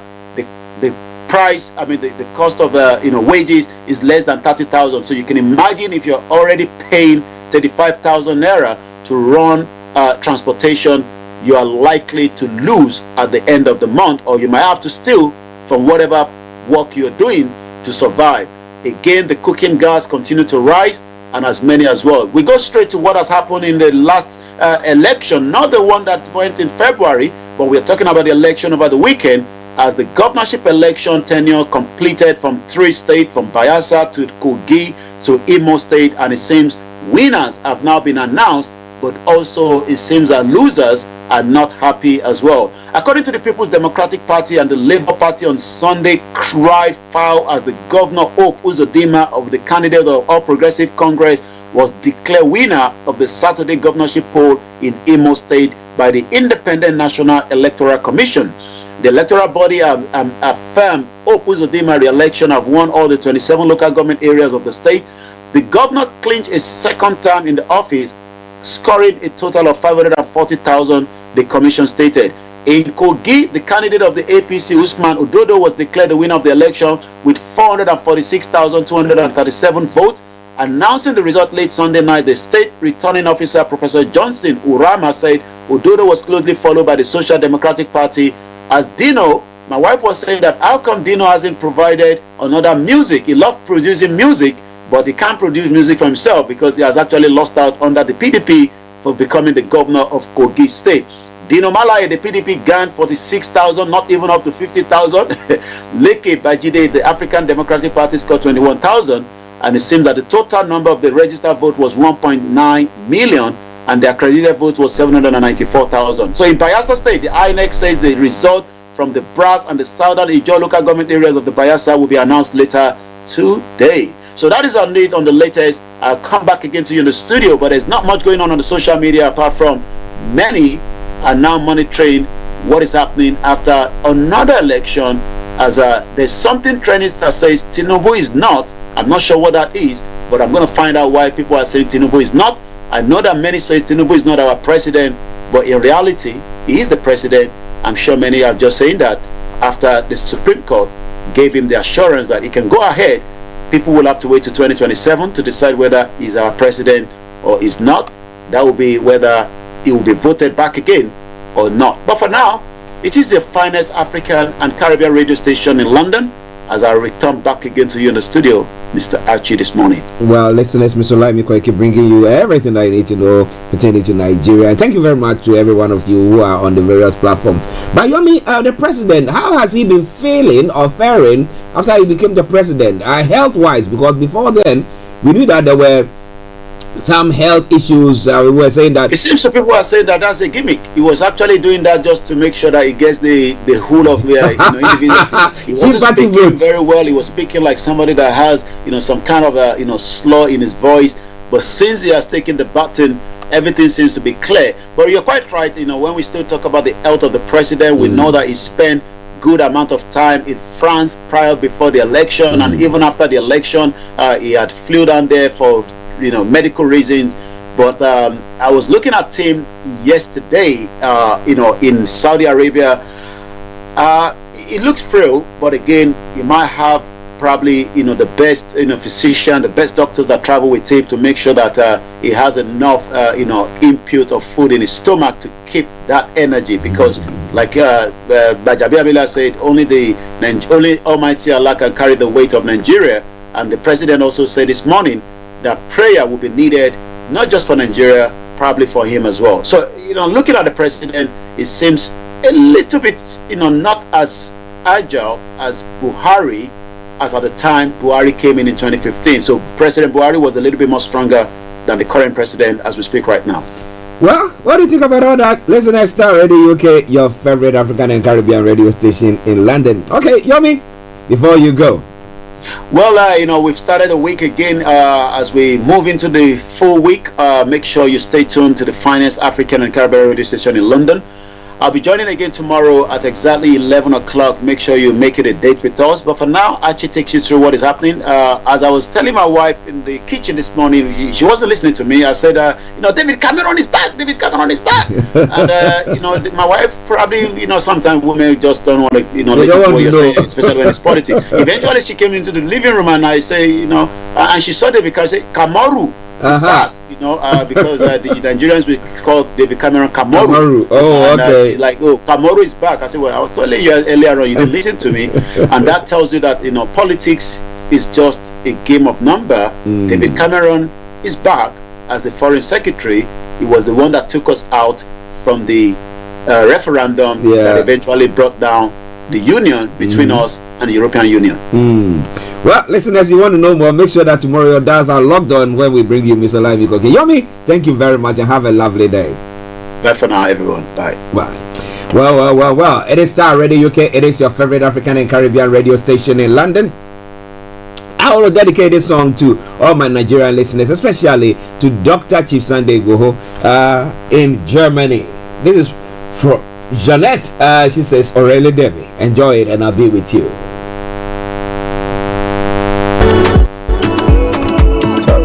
Talk, dog.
Oh my, that's a lovely tune there.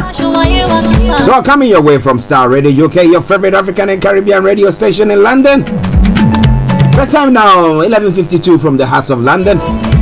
So they say the lines will be open exactly at 12 o'clock for you to add your voice to the discussions wherever you might be. But you know what?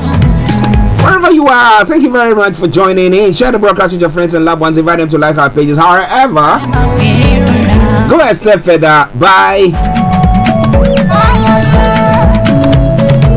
posting your comments or how you feel about the program this morning on our platform. And I promise you one thing for sure, that I'm going to touch on it. All right then, that's from Jeanette, and it says Orile Demi, wherever you are. Yes, our nation, or my nation. Yes.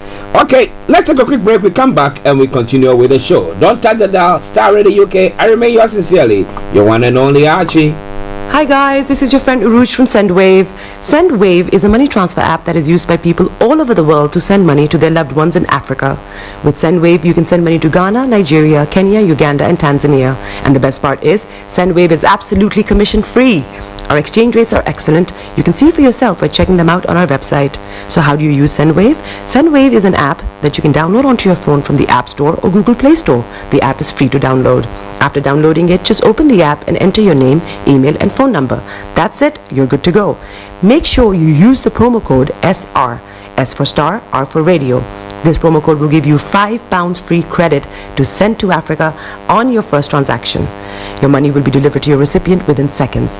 Feel free to call me on 0749 7377 647 at any time. I'll be happy to tell you all about SendWave and help you in any way I can. Remember to use the promo code SR for £5 free credit. Medasse. Hi everyone, it's your girl BB Clement, the author of How to Go from Employee to Entrepreneur and the host of your weekly business show, BB Means Business, the show where we discuss everything you ever wanted to know about business but you were afraid to ask. How do I start my business? How do I raise the finance? How do I grow my business? Where am I going to find my customers?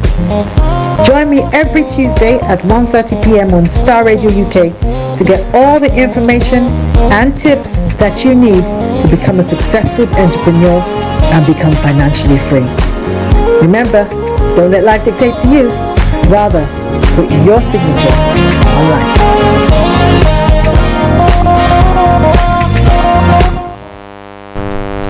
Welcome back to the program Starr Radio UK, your favorite African and Caribbean radio station in London.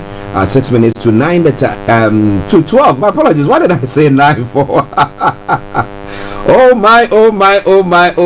I was supposed to have done something which I have not done. That's why I was saying that. Well. Okay, just bear with me. I will let you enjoy this song. But you can join us on 0208 133 2257. Okay? Or you can text or WhatsApp at 075 3966 1744, 075 3966 1744.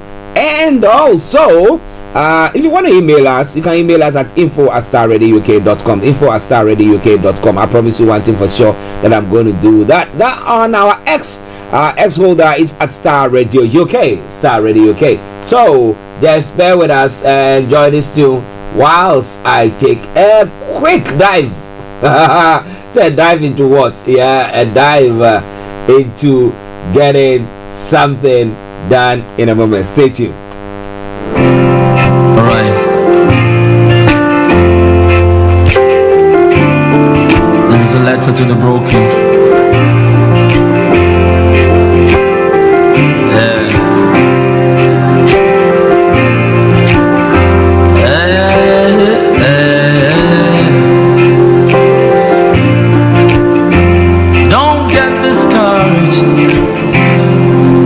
See you fighting all the demons in your life that have wreaked heavy carnage. Don't be dismayed. I know you think that your dreams and everything that you hope for seem to be late.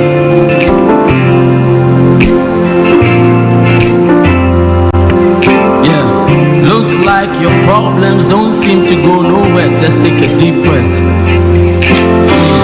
People talk about you, it's got you feeling down and really stressed. Don't tell me you don't know the trouble that I've been going through. You self don't know, see, the same thing they go through, me self and they go through too. Who told you the lie when you fall, it's the end of your life. I heard a whisper from above, I pray it opens up your eyes.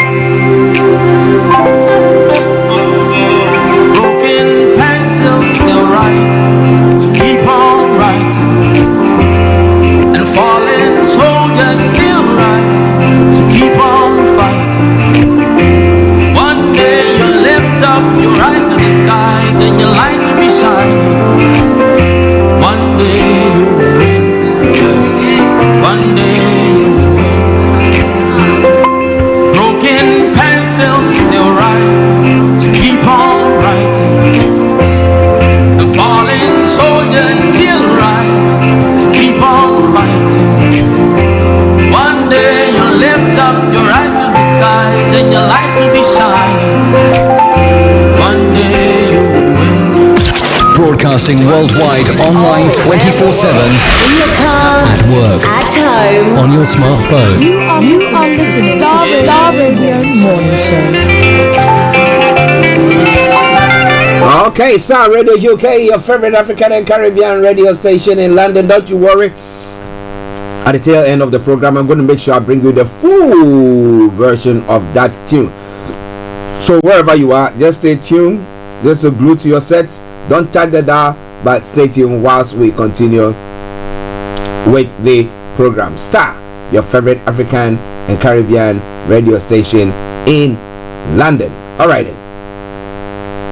So now let's come to some of the other stories making the rounds in other parts of the world on the African continent. The legacy of late Idi Amin Dada divides Ugandans. Can former President Idi Amin Dada be a subject of intellectual or academic study? The question is animating some in the East African country. And then ex-Ivorian Prime Minister Guillermo Zoro announces end of exile. Who exiled him? And is it a state that exiled him and now he thinks that his exile time is elapsed and now he can make his way back? The Malagasy president aims to tackle development challenges as he seeks re-election. What has he done so far? That is the question. But are people going to vote as per his performance, or are they just going to be going on as we know? Same old, just another day. What do you think about all that? It's all coming your way in Star Radio. And thousands march in Cape Town in solidarity.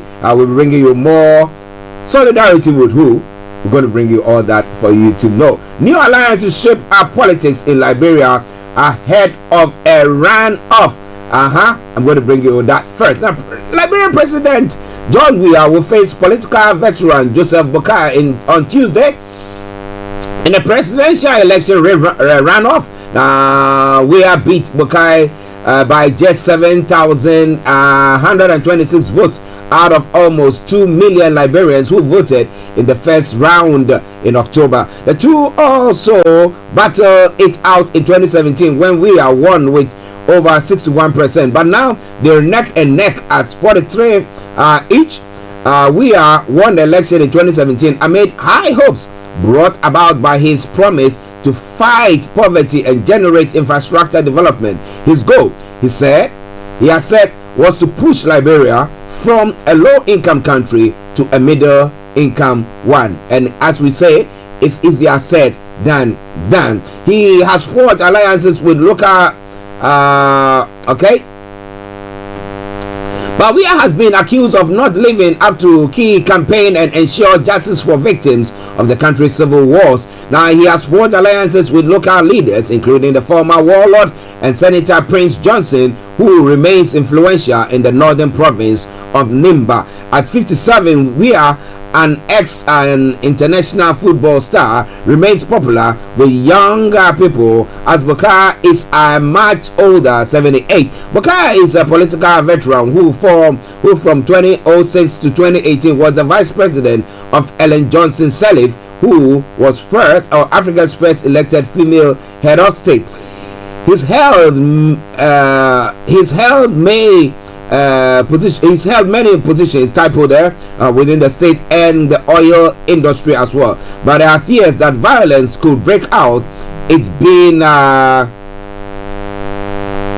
20 years since two civil wars came to an end that killed a quarter of a million Liberians. The Electoral Commission has up to 11 days to publish the results. So we'll be following it very, very closely and see what happens on that front. Listeners, it is Star Radio UK. Some other stories there as well before we come to Idi Amin Dada's story as to whether his legacy can be something that can be studied. Well, whether good or bad, there is something that can be studied there. Maybe you studied it wrong and know that you don't have to do those, or maybe some good that he did as well. Well, what do you think? Well, in Ivory Coast, former Ivorian Prime Minister Guillermo Olayomi has declared on Sunday evening that he will put an end to his exile, which began in 2019. However, he did not specify a date for his potential return to his home country, where he faces a life sentence.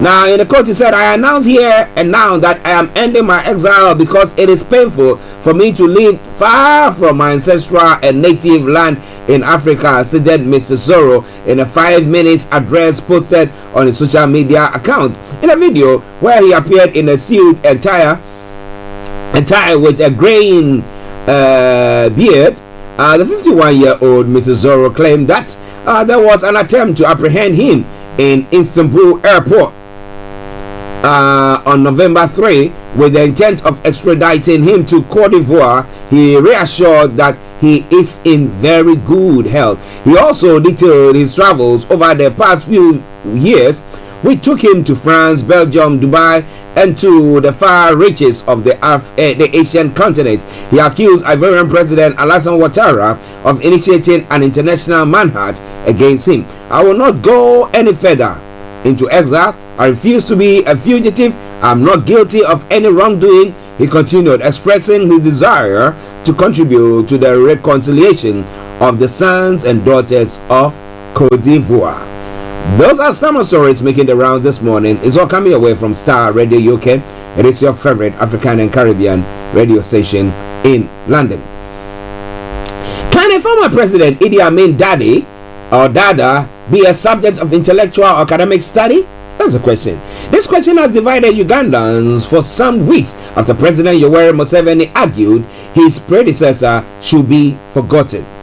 An Amin Memorial Lecture, the first of its kind, failed to happen as planned in September because it didn't receive approval from the Education Ministry.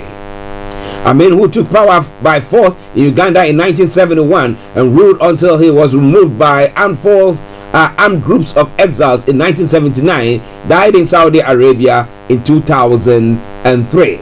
His passing was barely acknowledged in Uganda, and some of Amin's supporters over the years have unsuccessfully lobbied for his remains to be returned home.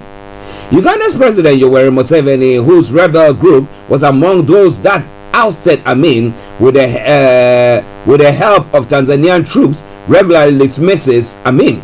There are no monuments to Amin in Kampala, the capital, where not even a street is named after him.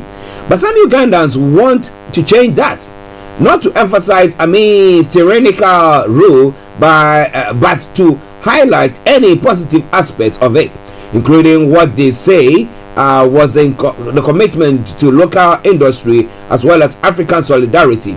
They have incited the fierce debate of Amin's legacy at a time when many Ugandans are hungry for political change.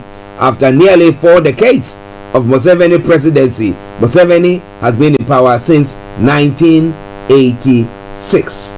So what do you think he has done better than what Amin did? And are Ugandans better off than they were during the reign of Idi Amin as a president or the leader of Uganda? What do you think about all that? This and a lot more going to be coming your way. Starr Radio UK. Now, in other developments as well, Madagascar's incumbent president Andry Rajoelina is facing a turbulent path to re-election as protests and legal challenges rock the political landscape. Rajoelina, who has held a firm grip on power for years, is gearing up for the upcoming election on November 16. That is in 3 days' time, to determined to continue his tenure. Despite a history of ups and downs, he remains resolute in his quest for re-election. Rajoelina, who earned the moniker the disc jockey due to his popularity for organizing parties during his youth, first came to power in 2009 through a coup. However, he later skipped subsequent elections only to make a triumphant comeback in 2018. His political journey has been far from conventional, marked by controversy and resilience. In recent statement, Rajoelina emphasized his administration's efforts to address Madagascar's development challenges. He stated, "I've done everything to take up with Madagascar development lag We build and developed infrastructure close to population that population needs, highlighting achievement in schools, roads, and hospitals. He positioned himself as a builder president in a country grappling with infrastructure and economic deficiencies. Listeners, this is all coming away from Starr Radio UK, your favorite African and Caribbean radio station in London. The final story. Tens of thousands of South Africans took part in a march in Cape Town on Saturday in support of Palestinians living in Gaza, demanding that the Israeli ambassador be expelled. The enclave has been under intense fire from Israel, which went to war to eliminate the militant group Hamas after it staged a bloody cross-border assault on the 7th of October. The marchers were led by clergy from different faiths, chanting Free Palestine, including anti-apartheid cleric Dr. Alan Bozak, who called for the Israeli embassy to be shut down. Now, the apartheid state that has been waging a war of extermination for the last 75 years against our people, he said to the crowd amid cries of shut it down. That apartheid state that cannot stop murdering the children. For every Palestinian child in the coffin, we say shut it down. Every piece of land stolen from our people in Palestinian, shut it down, he said. All right then. Well, that is their quest there, but that is not what happened here in the UK, and I'm going to be telling you more about that when we get to that place. But looking at some of the stories, well. The non-service of the Office of the Special Prosecutor's affidavit in opposition to Cecilia Dapa's injunction forces an adjournment. Hearing of former Sanitation Minister Cecilia Dapa's application for interlocutory injunction against the officer of the Special Prosecutor has been forced into adjournment due to non-service. In court on today, it came to light that the Office of the Special Prosecutor affidavit in opposition to the application for interlocutory injunction has not been served on Miss Dapa and her lawyers. Cecilia Dapa and her husband per the application filed are seeking, among other things, that the OSP re-seizure of their money initially seized on July 24 and refreezing of their bank accounts on September 5, 2023 is unfair and unlawful. The High Court presided over by Justice Joseph Edu Ajiman Owusu has since adjourned the case to December 5, 2023. Ms. Dapa and her lawyers, together with lawyers of the OSP, were present in the court. So what does that mean for Ms. Dapa? Are they going to be allowing her to have her money and do whatever she wants to do with it, whilst the court, or everything has been adjourned and therefore there is no final solutions to that, or final decision on that, or temporary decision on that as to whether she can come by her money to go about her do this. But what do you think about all that? It's all coming away from Starr Radio UK, your favorite African and Caribbean radio station in London.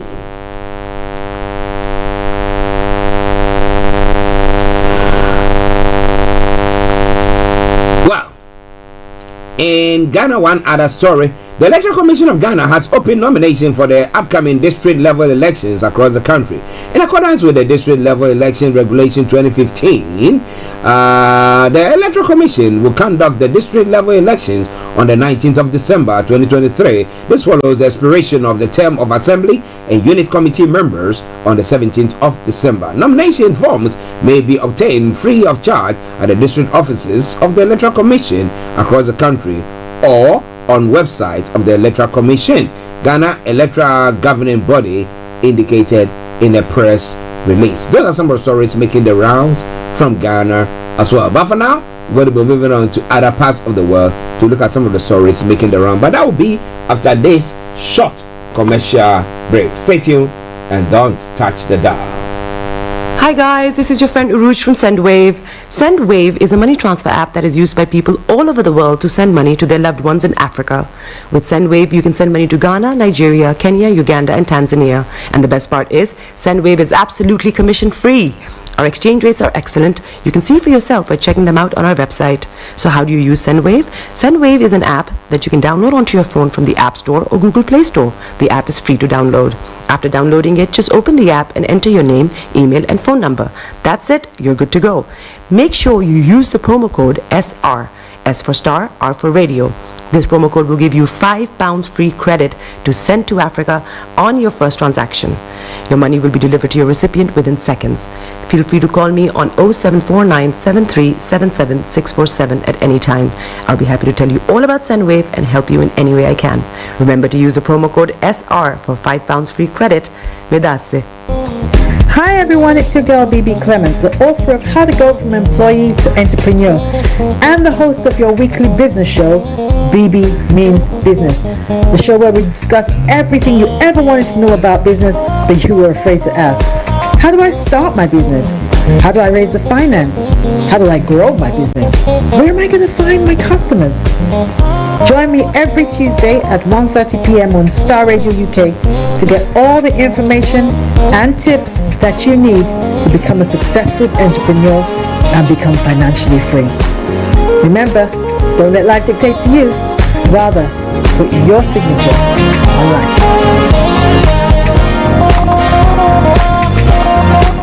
Everywhere you go, Afrobeat reggae dancehall taking over. Everywhere you go, Afrobeat reggae dancehall taking over. Yo, what's up, people? This is a boy Raskin Bobo One. Tune in every day, every night at the Starr Radio UK with the big man them Archie. When I say Orta, you say fire. Welcome back to the program Starr Radio UK. Once again, let me apologize sincerely for that noise. It's irritating, right? Yes, we are working on it, so we'll be trying to eliminate that. My able producer, Mr. Francis Guy, is still on the case, so he will try to sort it out with the engineers. Yeah. So now let's move on to some of the other stories that is making the rounds this morning in other parts of the world.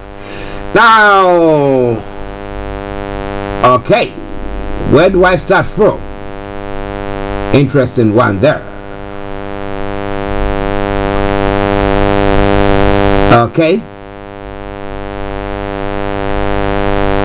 So let's spin it from here.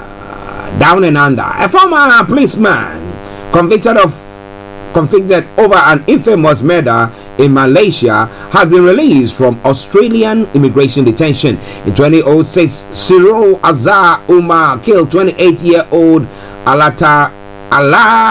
Altantuya Sharibu, a model and interpreter linked to ex-Prime Minister Najib Razak. Now, former policeman and bodyguard to Malaysia's elite, he fled to Australia in 2015 before his case concluded. The case gripped Malaysia for years and made claims of political interference. For almost 9 years, Mr. Siru has been held by immigration authorities after his claim for asylum was rejected in 2019. His release follows a landmark ruling by Australia's High Court last week that outlawed indefinite immigration detention, prompting the unexpected release of dozens of asylum seekers, some of whom had been held on national security grounds. The Australian government will not deport Mr. Siru back to Malaysia due to a long-standing policy of non-extradition people or extraditing people to countries where they face execution. Mr. Sharibu, a Mongolian who was found dead in a jungle on the outskirts of Kuala Lumpur in Miss Sharibu, a Mongolian, was found dead in a jungle in the outskirts of Kuala Lumpur in 2006. She had been shot in the head and blown up with explosives. Boy, oh boy. Well, he's been released. But how would his community in Australia take him or accept him? Is he going to be an outcast there? Well, it's all coming your way from Starr Radio UK. So, on the releases, a leading critic of former Philippine President Rodrigo Duterte. Duterte was granted bail on Monday after almost 7 years in jail on charges related to his bloody war on drugs. The former senator Leila de Lima is accused of receiving drug money in a case that she says is politically motivated. Many witnesses against her have retracted their testimony since Mr. Duterte's term ended last year. There has also been international pressure for her release. Ms. De Lima will be freed on bail even as Mr. Duterte faces an international criminal court investigation for alleged crimes against humanity. Roughly 7,000 suspected drug dealers were summarily executed during the 6-year-long campaign, according to Amnesty International. The European Union ambassador to the Philippines, Luke Veron, said he was very pleased by the news of Miss De Lima's release. All right then. Well, you don't make enemies of some people. Do you know that? Well, so coming away from Starr Radio UK. Now, in other stories as well, in Iceland, Iceland quakes weaker, but volcano warning persists. Some of the stories making the rounds there. The seismic activity has eased in southwest Iceland, but a volcanic eruption is still expected, scientists have said. Although more than 500 earthquakes have hit the Reykjanes Peninsula since midnight, they have been weaker than over the past 2 days. But experts stress a 15-kilometer long river of magma running under the peninsula is still active, threatening the now evacuated town of Grindavik. Now, most tremors have taken place under it, and hundreds of people have fled. Cracks have emerged on town roads as subsidence takes its toll on the area. Now, Grindavik is just 15 kilometers south of Keflavik International Airport, but flights are still arriving and departing as normal. Travelers fear a possible repeat of disruption caused in April 2010 when Icelandic volcano Eyjafjallajökull erupted. You remember that? Well, planes were not flying. I think it was getting to Christmas time or thereabout, and planes were not flying to that part, from that part, and even to the UK. There were some disturbances because they said there were ash clouds, and that could have. And they could go into the engines of the planes, and that could cause them to seize and all sorts that was going on there. But I think so. If they want to fly, they should have flown down. Yeah. Someone say up down. No, there's nothing like up down. Well, listen, it's Starr Radio UK. We're bringing the program to a close in the next 10 minutes. So wherever you are, don't touch the dial. One final story, and then we'll move on. The U.S. Republican Senator Tim Scott from South Carolina has dropped out of the 2024 presidential race. Did he have any chances at all? I don't think he had a dog's chance. Now, he had hoped to become the first African American to secure the Republican nomination. He said, "I think the voters, who are the most remarkable people on the planet, have been really clear. They're telling me not now, Tim." Although Tim Scott was very well funded, he failed to make an appreciable impact in opinion polls. He has not endorsed any of the remaining candidates, and he ruled out running for vice president as well. Now, I'll be honest with you, I ran for president to be president, he said, and personal friend to a personal friend during an interview, saying being vice president was not on his to-do list. Having entered the race in May for the Republican nomination, Mr. Scott, 58, presented himself as a deeply conservative candidate who could do a better job of healing U.S. political divisions than former U.S. President Donald Trump. He ran on a mostly positive message promising to revive U.S. culture of greatness and touted his personal story as an embodiment of the American dream. The grandson of a deep South cotton field worker, he spoke of being raised by a single mother and of how his family had risen from cotton to Congress in his grandfather's lifetime.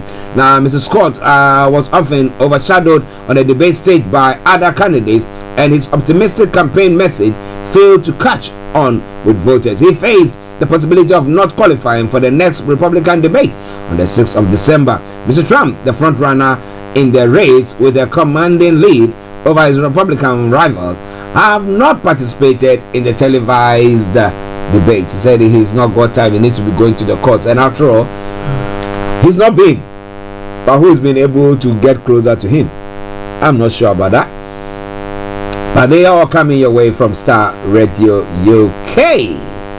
Well, here in the UK, let me tell you what is happening.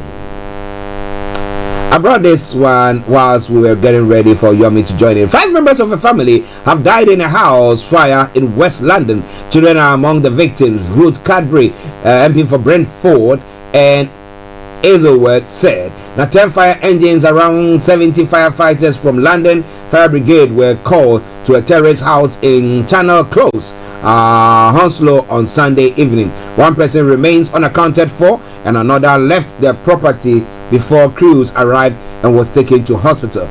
His injuries are not believed to be life-threatening, the Met Police has said. The firefighters discovered the bodies of 5 people on the first floor.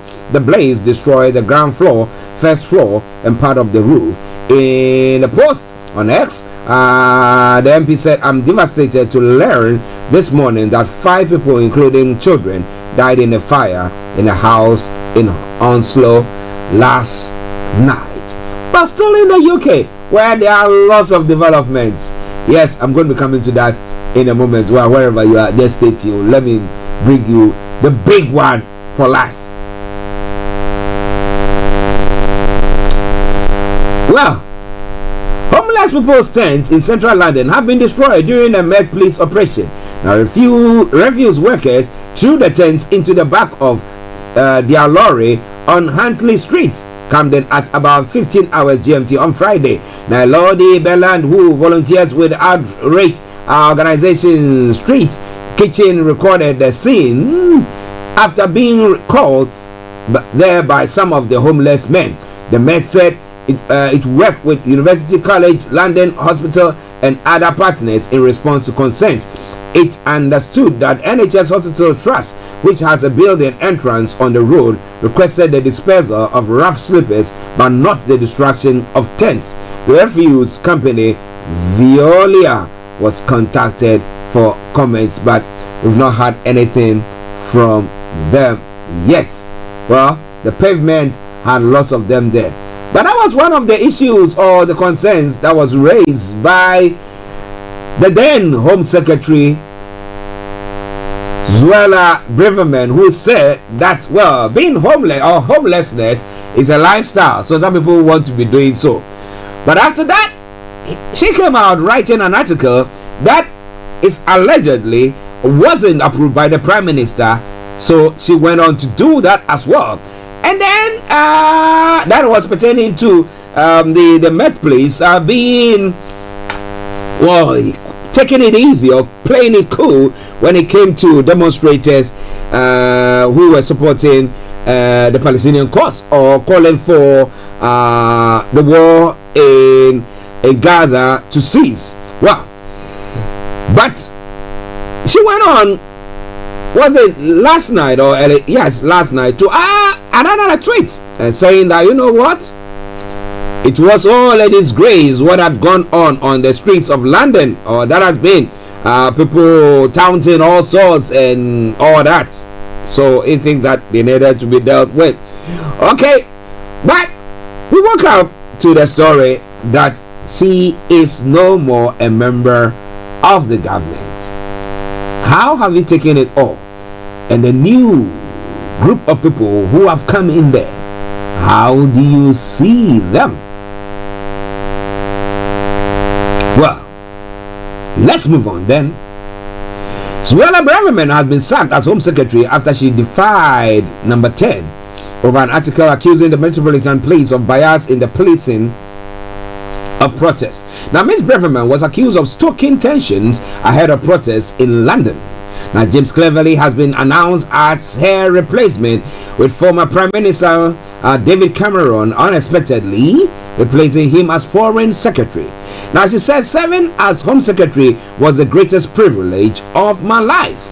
Now, Mrs. Braverman, my apologies, sacking kickstarts a major cabinet reshuffle by Rishi Sunak as he reshapes his top team ahead of next week's autumn statement. The Prime Minister's official spokesman said this reshuffle will give the Prime Minister a united team to deliver the change this country needs for the long term. Mr. Cameron has been out of parliament since he stood down as Prime Minister in 2016 and has been given a seat in the House of Lords to enable him to take up his new position.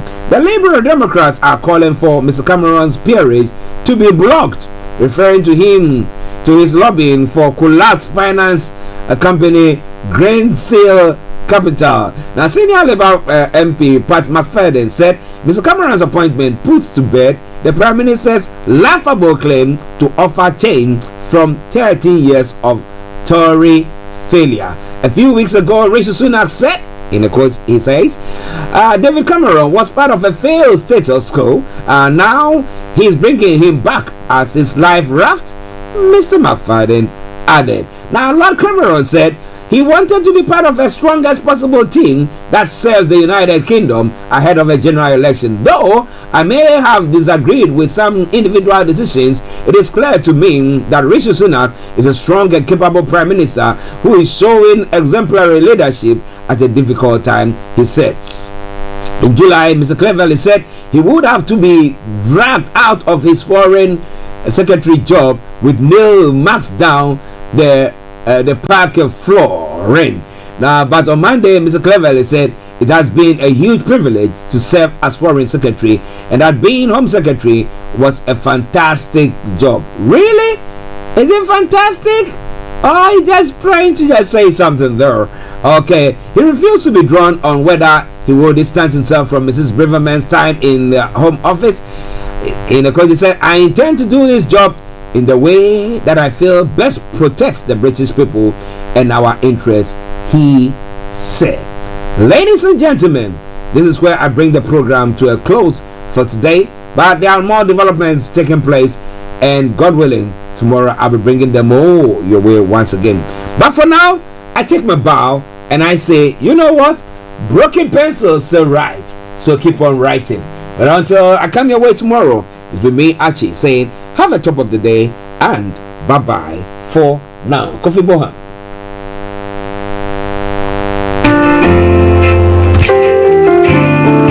This is a letter to the broken.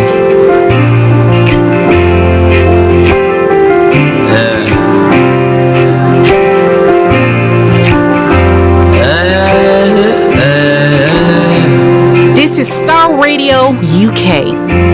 Don't get discouraged. I see you fighting all the demons in your life that have wreaked heavy carnage. Thanks for listening. Don't be dismayed. I know you think that your dreams and everything that you hope for seem to be late.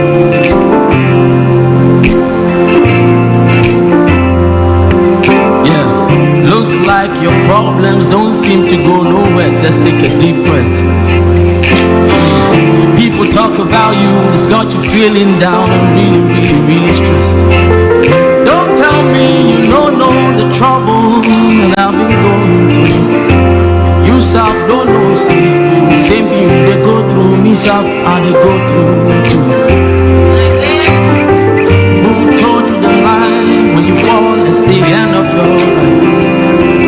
I heard a whisper from above. I pray it opens up your eyes. Broken pencils still write, so keep on writing. And fallen soldiers still rise, so keep on fighting. One day you'll lift up your eyes to the skies and your light will be shining. One day you will win. One day broken pencils still write, so keep on writing. And fallen soldiers still rise, so keep on fighting. One day you'll lift up your eyes to the skies and your light will be shining. One day you will win.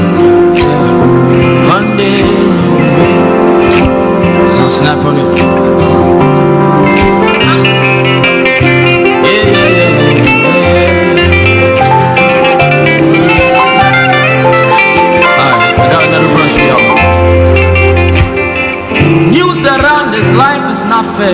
Greed is all we see. You gave your heart to the wrong folk, they broke it, and now you put it on free. Fake life on Instagram and Snapchat got you feeling ungrateful. My sister, if you could see the real them, you know you are being a great fool. You wrote a paper and failed, sit down and write it again. One day you will kill him. He broke your heart and you cried. Give love another try. True love will heal him. I'm not trying to look down on your problems. No, no, no, no, no, no. I know say you don't know how you sabi solve them. Allow me to introduce you to someone I know. He's a specialist in handling cases and issues we don't blow. If you fell, just rise. If you fell, just rise. If you fell, just rise. Wipe the tears from your eyes. If you fell, just rise. If you fell, just rise. Wipe the tears from your eyes. If you fell, just rise. If you fell, just rise. Wipe the tears from your eyes. If you fell, just rise. If you fell, just rise. Wipe the tears from your eyes. Broken pencils to rise. Keep on writing, fallen soldiers to rise. Soldiers to rise. Keep on fighting, yeah. One day you lift up your eyes to the skies and your light will be shining. Yeah. One day your wedding bells go ring. One day you win.